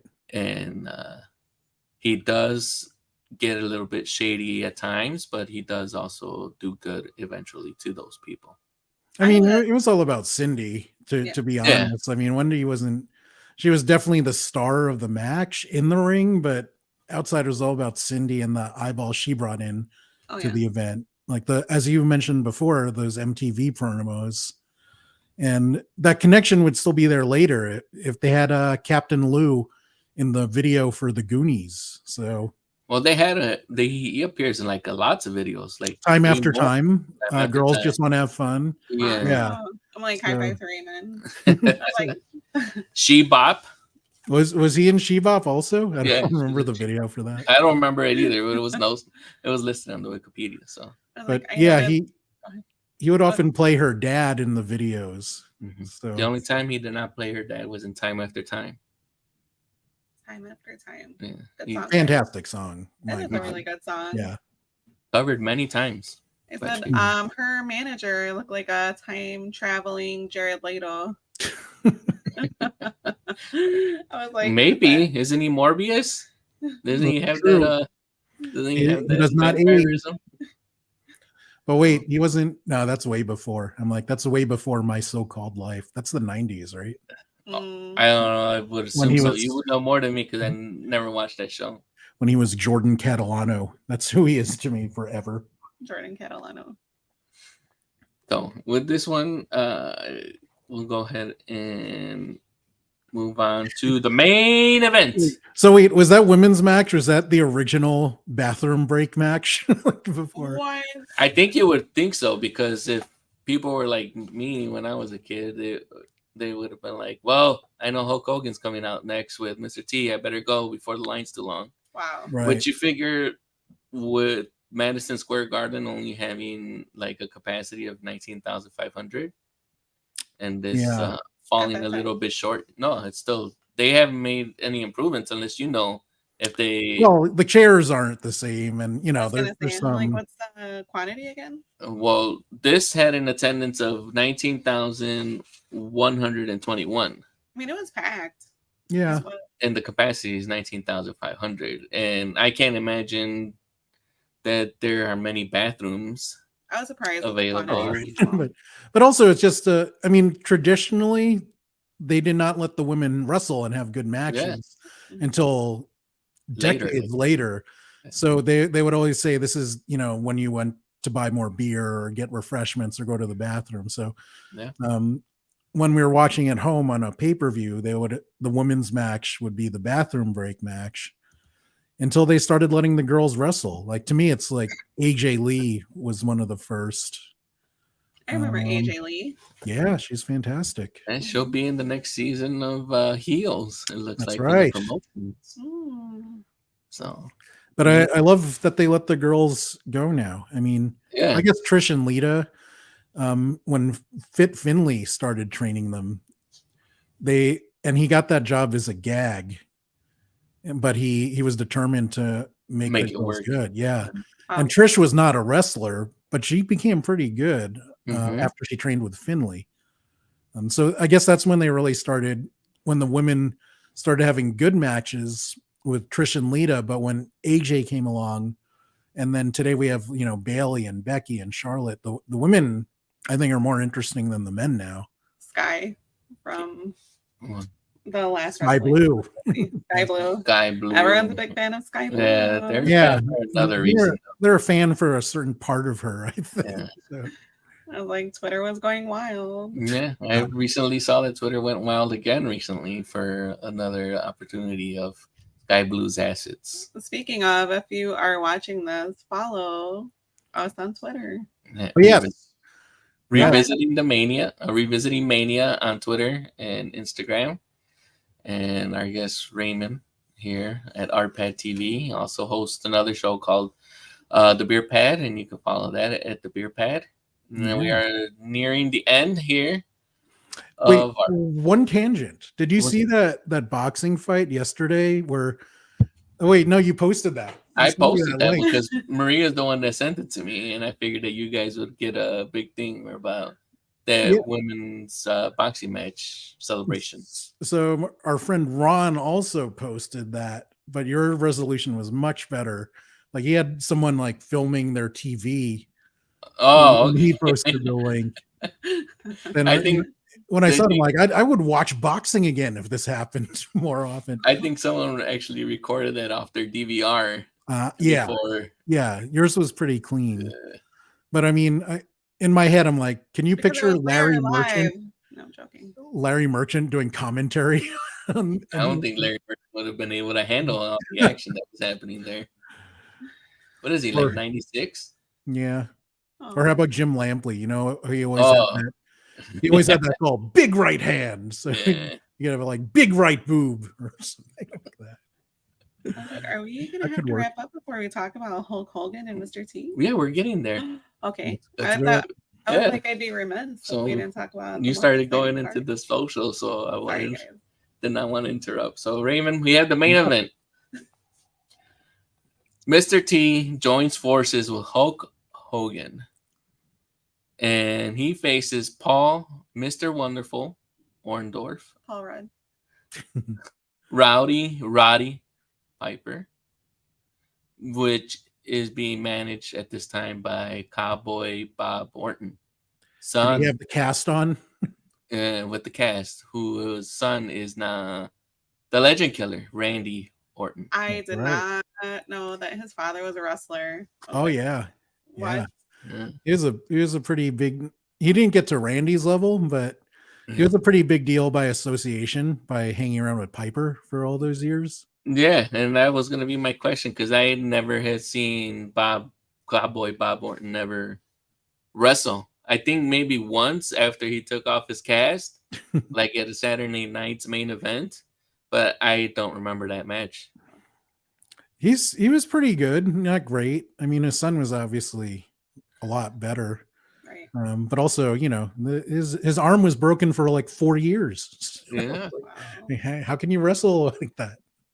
Very, very careful. Yeah. So this one goes around 13 minutes. Wow. Was that the longest match? No, I think it is maybe tied for the longest match because the Andre one, even though it ends with a body slam, goes around 10 minutes. And yeah, but part of that is just he's moving slow. And the Sammartino and Beefcake actually is almost around the same time. Wow, that actually ends up. That's the one where I was like, why did they have it go so long? Just to end skirmish. So, wow. Do you recall ever seeing Bob Orton anywhere else in any matches? Yeah, I mean, just his stuff with Piper.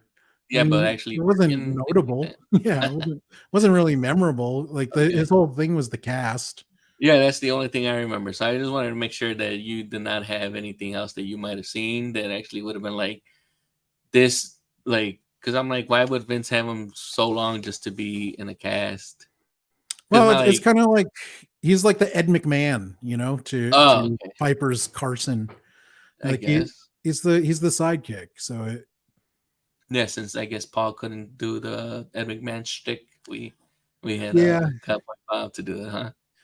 Well, Orndorff was not great on the mic ever. Oh no, he wasn't. But he looked great. He could work well. And he was probably out of the heels. He was probably the best worker at that time. Piper's pretty beat up at this point, you know, compared to his younger days. But I think the big deal. I'm sorry. Go ahead, Maria. I was just gonna say that I liked Ronnie Piper, his bagpipers. That he came out with them, and I was like, that's a commitment to character. So I was pretty impressed with that. I was like, I don't know why I'm like, it never clicked that his name and then Piper. So that was pretty cool. He was one of the best ever. Oh yeah, he was a very great heel, and he took the whole sticking to your character and your gimmicks very seriously, and he did not like outsiders coming into the business. So there was a couple instances where he got in trouble because he took it a little bit too far. Yeah. Well, he also did a promo in blackface for this match. I had no idea. That's one thing I wish that they would include in these because, like, we started watching the rewatch on Peacock. Yeah. And they don't have like those little build-up vignettes, which eventually they start working on those recaps where like the build up to why this match is happening. And I think like they that. want to forget the blackface. Well, but it's just like one of those things where I'd like to revisit because like for her, who like she's probably coming into this like, why are they wrestling? Besides me telling her, well, Vince had this idea and he wanted to blend celebrities and wrestling together, so it became more mainstream to get more people to watch a show. And we cannot understate how cool Mr. T was at this time. Between the A-Team and Rocky, like if you're a kid at this time, Mr. T's like the coolest thing ever. I mean, he is iconic, right? Yeah. It's like even what is it? Hulk Hogan, despite all of his many things going on at that time when we were young children, he was iconic. Yeah. So, I mean, yeah. No, so one of those. We got to tell Marie about this promo. Did you ever see it on YouTube or anything? I think I might have seen it in briefly, but I don't remember anything of it. Like I remember like his face was all smeared because I guess he eventually smears off his black face. But what he had, he was mimicking a conversation between him and Mr. T, but half his face was painted black. So he would just keep turning every time he would talk as Mr. T. He would just show the black side of his face. Like, totally messed up. So offensive. Yeah. But he was just trying to get that bad guy heat. You like as a bad guy, as a heel. Yeah, you want people to not like you. Right. And you want people to like hate you and throw things at you and he crossed lines. Yeah, for sure. But you wanted to. You wanted that because it builds to the story better. If you build yourself as a real hated guy and that's your job as a bad guy, right, and you have to get the next guy over, the crowd is gonna love it so much when you get your comeuppance.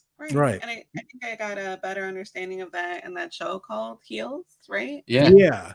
So I got a better understanding of like what the responsibility of a heel is and how a wrestler feels when they're like embracing that kind of like bad person or like terrible person. So I mean, it does wear in sometimes. You can get away with a lot more in the 80s, like when Piper had a feud with Jimmy Snuka, who was built from Hawaii. He attacked him with like coconuts and bananas. Like he literally smashed a coconut on his head, and then he takes a banana. He's like, "Here, have a banana," and he shoves it in his face. So crazy. So I mean, wrestling today, what do you think diversity is looking like? Do you think it's better, or do you think they still have a ways to go? There was a lull. Actually, Vince Sr. was actually pretty good at diversity, more so than his son was initially. He had the Wild Samoans. He had Mr. Fuji. They weren't like clean portrayals by any means, but he had diversity. Yeah, and his son kind of whitened the place up, and was like that for a long time. But he's made it a little better. I think sometimes it's not always for altruistic reasons. He pushed the Great Khali because they were doing more business in India. He was pushing Jinder Mahal also. He got some new luchadors when they were doing more deals in Mexico. Like Sin Cara was supposed to be a big deal for him, and that kind of flopped. But Sin Cara, with that face, but I mean, he's had Roman Reigns as champion for 1,000 whatever days, so that's surprising. Yeah, that is very surprising, especially since that is one of the best storylines that's happening right now on WWE TV. Yeah. And when I went on the podcast for the WrestleMania preview called Podcast Championship Wrestling, me and some other guy, Doyle, were the only ones that had predicted that Roman Reigns would actually retain. And my whole thing was that you got to get 1,000. Yeah. Well, it wasn't that, but it was mainly like, where do you take the story? Because the story of Roman Reigns and the bloodline has not been primarily feuding with Cody Rhodes. Like Cody just came in here, but that's not how you end that story, because that's not what the story is. I don't know where the story is going, Is it going to end with Jay or Jimmy or Solo taking over the bloodline? Because I mean, you have Roman so far up that win, whoever gets it, is going to be a big push, like big credibility. And I don't know, as good work as those two brothers have been doing, Jimmy and Jay, I don't. Jay could possibly take it a little bit more further along as a solo competitor, but it would seem like it would not actually last too long. I feel like they missed the boat not giving it to Sammy, because Sammy already had everything going. Yeah. I agree with you that I think it's Jay, but also for practicality reasons. Jimmy's the one with the DUIs, right? I thought they both had them, but Jimmy Do they does both have have more. them? Yeah, but Jimmy has more of a history with them. But Jay had gotten one, I think, recently, not like this year, but I think last year. Because they used to not be able to wrestle in Canada because of their criminal records. Yeah. So whoever has the cleaner record, I think for practicality's sake, just for the travel restriction. So maybe you have to go with Solo. Yeah, that's what I was thinking. Because he doesn't have a criminal record. Yeah. But Jay and Jimmy, like their dream is to wrestle each other at WrestleMania and have their dad involved, which I think would be fantastic. Is he gonna also choose that he did it for one of them? I did it for Jay. Or loser gets the stink face. Yeah. And then one of them gets to do the worm with him? Or did they call it Hottie Too Hottie for that? Is that Lawler's son? I forget which one. No, that one's Brian Lawler. Yeah, he's rest in Grandmaster peace. Sexy. Yeah, rest in peace, Grandmaster Sexy. Yeah. And hope for a speedy recovery for you, still, Jerry Lawler. So he's still working through his whole health issues with his stroke and everything like that. Oh, wow. But so what were the celebrities' involvement in this? The celebrities involved, we had first coming out was Liberace. That seems funny in retrospect. Who came out with the Rockettes and started doing high kicks with Liberace.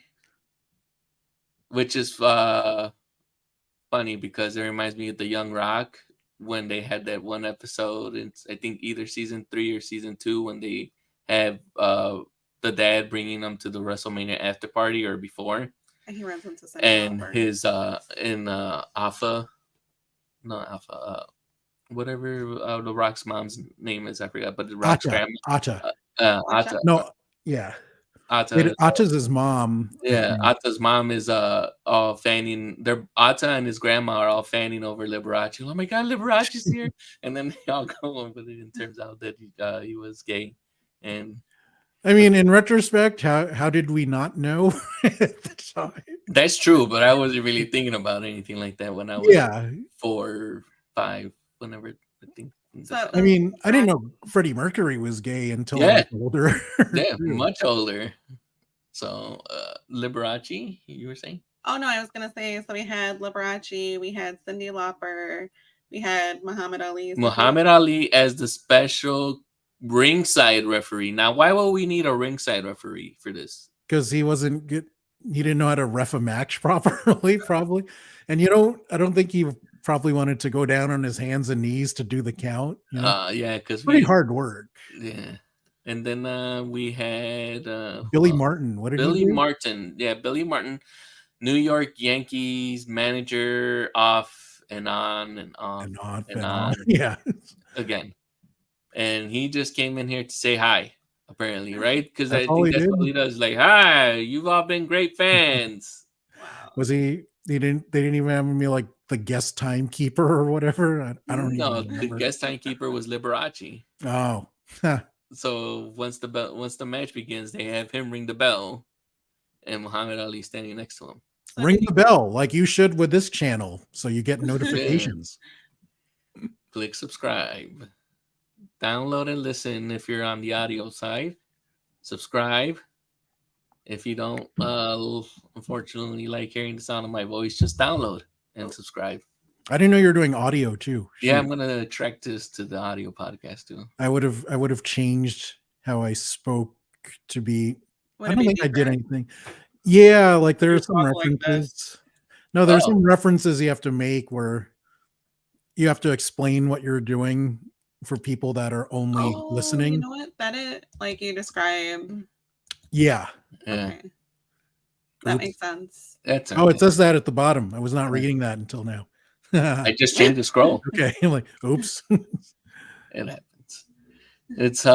It's not like I'm planning to have an amusement park with dinosaurs or anything like that. I am. So Spoiler. how do the celebrities play for you, Maria? I mean, do they like, does Billy Martin mean anything to you? If you're not from New York, does he mean anything? Not Billy Martin, but everybody else. I was super excited, and me being a noob watching this, I was just like, wow, this is just too much excitement. I'm like Mr. T, I'm like Hulk Hogan, Cyndi Lauper, Muhammad Ali, Liberace. Who's next? And then you guys are saying Billy Martin. I was like, who's that? Yeah. So, but now you're explaining it to me. I'm like, oh, this is very exciting. So, That's very inside baseball. Yeah, so I was like, okay, well, this is a smart move, right? Because it brings people like me that are like kind of, new to wrestling. And I'm like, oh, yeah, I would watch, I guess the same thing like football, right? Like who's gonna, who's gonna be doing the halftime show, something like that. Yeah, I guess you could say that. Like, who's gonna do the halftime show? Who does the Star Spangled Banner? So like that's an additional draw. Yeah, I guess. Would you say that the NFL kind of took that from Vince? I don't remember the first halftime show that was a big deal. Like I don't really remember it either. I just remember that when I started watching back in the Super Bowls, the halftime show was some university from Wisconsin. Oh wow!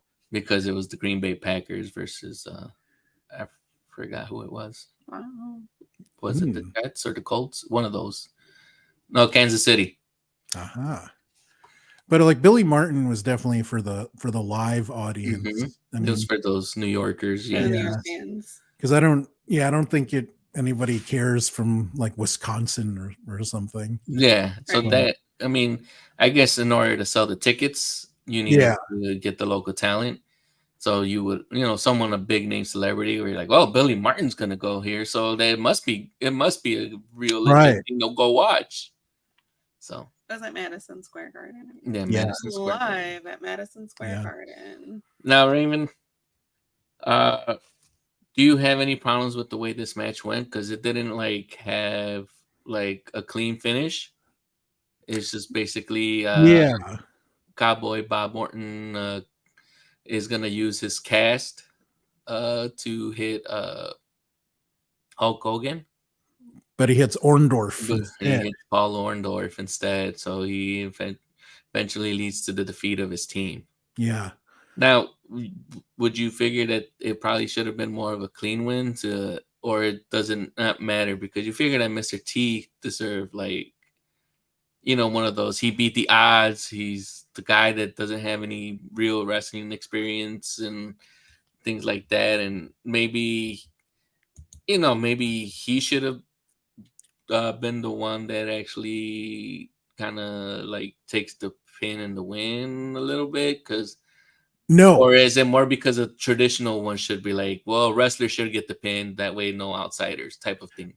Well, I'm a kid, so I'm still a mark. I don't even know this is fake at the time, right? And Mr. T was so cool that when he first got in the ring, I'm like, damn, Mr. T kind of sucks at wrestling. So right. That's what I was thinking too, even on this rewatch. But as a kid, I was like, oh no, man, Mr. T's in the ring. Holy crap. But then he sucked. I was disappointed. I'm like, whoa, what happened? Like I see him jumping off his truck and doing all sorts of cool stuff on the A-team, but he can't wrestle. Mm-hmm. But so as a kid, it was really disappointing how, I didn't understand that wrestling took a lot of training and a certain kind of skill, because I just thought Mr. T was cool, so he had to be good at this too, and when he wasn't, it was like, oh. I was a big fan of Orndorff even at the time, so I was kind of happy that this was making him a good guy. So I didn't understand heel turns and face turns at the time. I didn't understand it either, but like thinking about it and seeing it now, like that whole setup and the pin and the win happening, like booking wise, it doesn't make sense to me. Well, a lot of Unless, this doesn't make sense. A yeah, lot like these days when you have a pay-per-view or PLE, almost all the finishes are clean. right. And this was the first major WW event. And looking back at it now, I'm like, wow, like half of these matches are schmazes. They don't end in a DQ or whatever. And So schmaz for all the newbies like me. yeah, it's a match that doesn't end that ends in a disqualification or a count out where there's no clear winner. Yeah. And you can do that on TV. You can do that at a house show, but now the custom is that you generally don't do that on something that people are paying extra money for, because you feel like you're ripping off the people that are paying extra. Okay. But that wasn't a rule at that time though. Yeah. But it just seems funny in retrospect that all these matches end like that. Yeah, like also the time limits. There's I haven't been paying attention, but like recently, but they no longer announce time limits for matches anymore. Right. Because with the Intercontinental one with Junkyard Dog and Greg, they were talking about that would have been in 1 hour time limit. So I'm like, we could have. Then Maria's like, they're not gonna wrestle for an hour, right? I'm like, no, that's the time limit. So if it ever reaches an hour, then the bout ends as a draw and no one wins and the champion will retain. Right. So, they used to though. That used to be pretty common. Yeah, that's what I was telling her. But there was times where like it could have gone that far and you wouldn't know that it, because that was the whole point of a time limit. Is you had the whole the whole thing where it probably would have been, but you hear, oh my god, this is an hour. They might go an hour today, guys. We might get some gold, But it sometimes it wouldn't happen, and you'd have like 15-minute matches or anything or 15-second matches as we saw today. 9-second matches. Right. So I mean, it's always like the expectation. So that's why I'm like kind of like thinking about it now. This whole pay-per-view on Peacock is saying that it was a 2 hour and 16-minute runtime, whereas now the manias go around 3+ hours. But TV matches and house show matches were very different at that time. Like Maria wouldn't know this, but there used to be like moments where we call them rest holds now, but sometimes like he'd keep them in a headlock for like literally 5 minutes. Wow. And you can't do that on TV anymore because it's boring, The 13th thing. It's boring. No. I mean, they were part of the thing at the time. Like they would hold an arm bar for 5 minutes. That's crazy. Yeah, well, rest holds, but it's also to reset a match and figure out where you're going to be booking, or setting up spots and things like that. Because if you're not working with somebody before, which there was a lot of back then, because it was, as we mentioned, a lot of territory. So one guy would be on Lent or being lent or being brought over. Like Vince would be like, well, like he would do with Andre. Andre could wrestle anywhere else internationally. Right. But in the United States, he was locked in. So if he went to Japan, then Andre would have to be like telling the guys, throw me to the rope and things like that. And it's like 5 minutes in one position. I'm like, yeah, that's a great point. Yeah, rest holds would also be used to go through his commercial breaks if we were being on TV. Okay. And people were just more tolerant of these rest holds back then too. I was like, that makes sense. Yeah, we had more patience back then. Yeah, as a people. As a viewer. Yeah. I mean, even baseball is being sped up, right? But I love it. I don't know if Ray's been out to a baseball game, but I actually love that it's been running around 2 hours, 15 minutes, 2 hours, 20 minutes. I've not been to a Major League Baseball game since I left California, actually, now that you mentioned it. We might be going to one in New York. So. Yeah. Pretty soon I'll get to go to A's games. Woo! No, I'll go watch when the Yankees are in town for sure, but I don't care. But A's games used to be my thing in San Francisco because nobody went. Oh yeah. So Wednesday they would have $1 ticket, $1 hot dog games. So a bunch of us that were like poor video game journalists, we'd go buy a ticket and be like, "Hi, I'll have 20 hot dogs. You just put them all in this bag." And I'm leaving for the rest of Yeah, I'm like, this is my food for a week. Like, You're like, I'm out. Yeah. The game. no, I'd stay for the game. Okay. There must have been when the Yankees came. That's the only time we stayed. No, I'd go on Wednesdays for sure. When those, I mean, it's $1. So where can I get cheaper entertainment than that? True. That is true. No, as we're going to our final thoughts here, on this match, anything else stick out to you?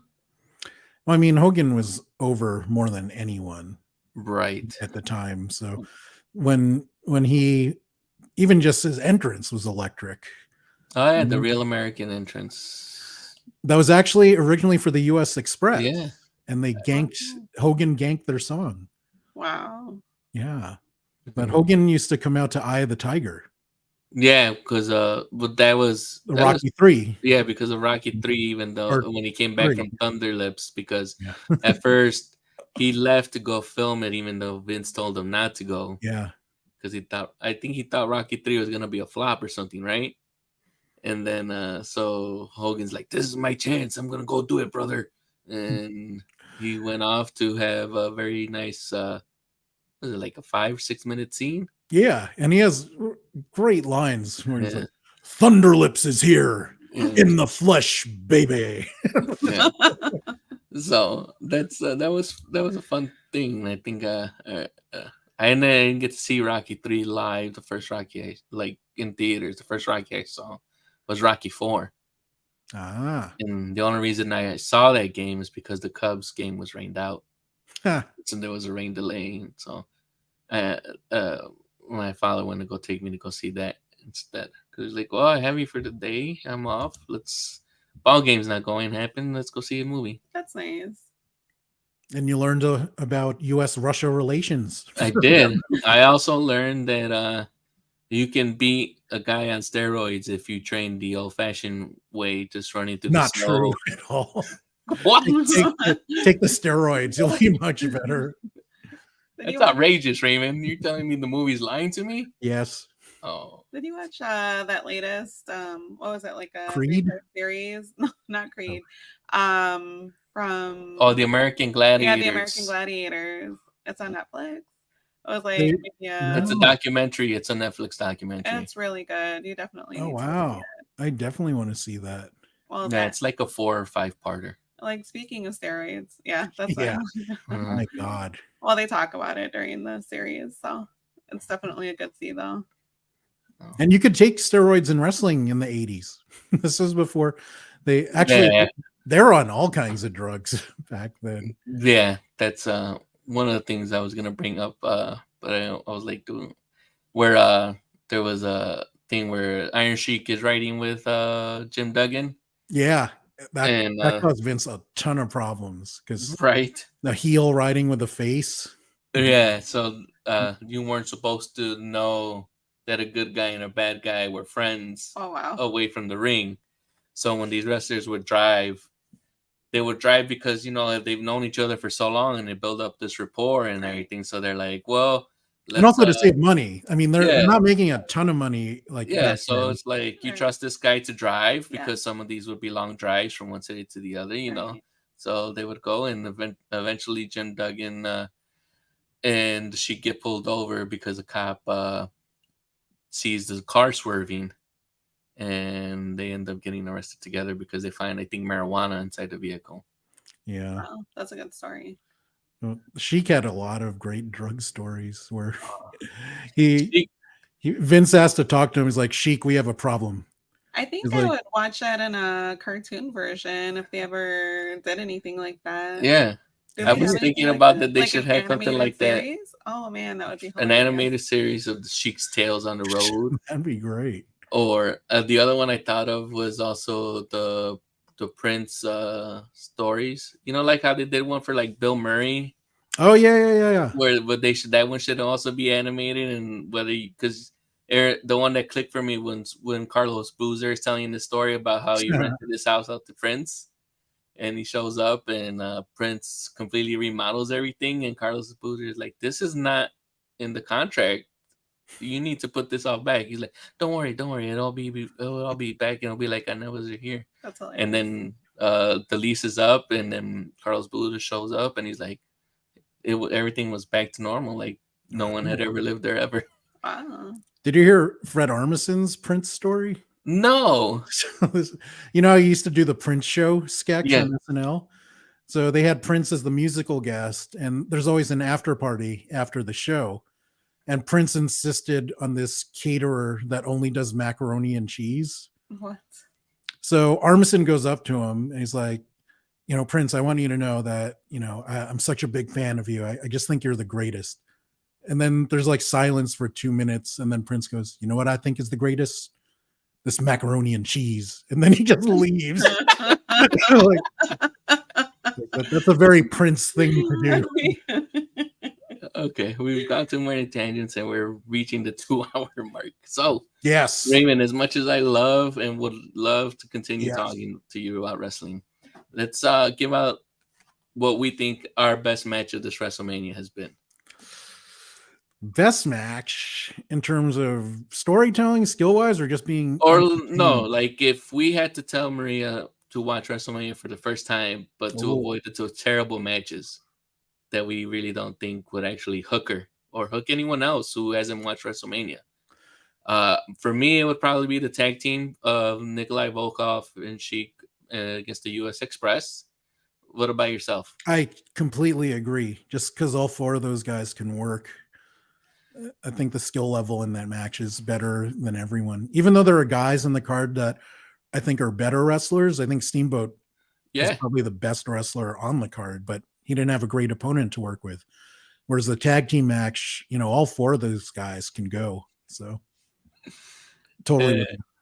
Maria, now that you've watched WrestleMania 1, what would be the match that you would recommend for someone that's watching for the first time? Wow, that's a hard one because I want to say that my favorite was still Tito Santana versus the Executioner. Yes. So I would say that would be my favorite. And then just talk to them about that final match with Mr. T, Hulk Hogan, and all like that, you know, the spectacle. The spectacle. I'm like, all right. So wrapping this up here from 2 people, Raymond and I, who have been watching wrestling for a very long time. If you're going to watch WrestleMania for the first time, please make it a priority to watch the tag team of Nikolai Volkoff and Iron Sheik versus the US Express. If you want to be entertained and see an up-and-coming talent, you can watch the first match, Tito Santana versus the Executioner, with his bootleg Spider-Man Deadpool mask. And Mr. T and Hulk Hogan versus Paul Orndorff and Roddy Piper with Cowboy Bob Orton. See the magic of Hulkamania and power up the Mr. T vibe of pitying the fool. Pity the fool. I ain't getting no plane. Mr. T. Thank you very much for watching. I've been Carlos. This is my wife, Maria. Please follow us. Click subscribe. Follow us on Instagram and on Twitter and on YouTube video at Revisiting Mania. And hit the bell for notifications. And thank you again to my friend Raymond Padilla, video game journalist, writer of SmackDown versus Raw 2010-2011. That's right. Check those out if you want to play some nostalgic wrestling games and find out what great stories he wrote for those characters and talent during the time that were on that roster. Also check him out at his videos streaming that he does at the RPad TV on Twitter, at the Beer Pad also on Twitter that he does with his friend Marcus, where they review video games, movies, anything in pop culture. and give you their takes as professionals that used to be in the biz and used to do many things. And guys, if you don't subscribe to Revisiting Mania, our friend Caleb will die. So subscribe. I hope not. Yeah, but you never know. You'll have to click subscribe to find out. Yep. Thank you once again for joining us for our first ever episode after technical difficulties on our first try. And we'll see you later for episode 2, which we hope to have out later next weekend. Bye, guys. Bye.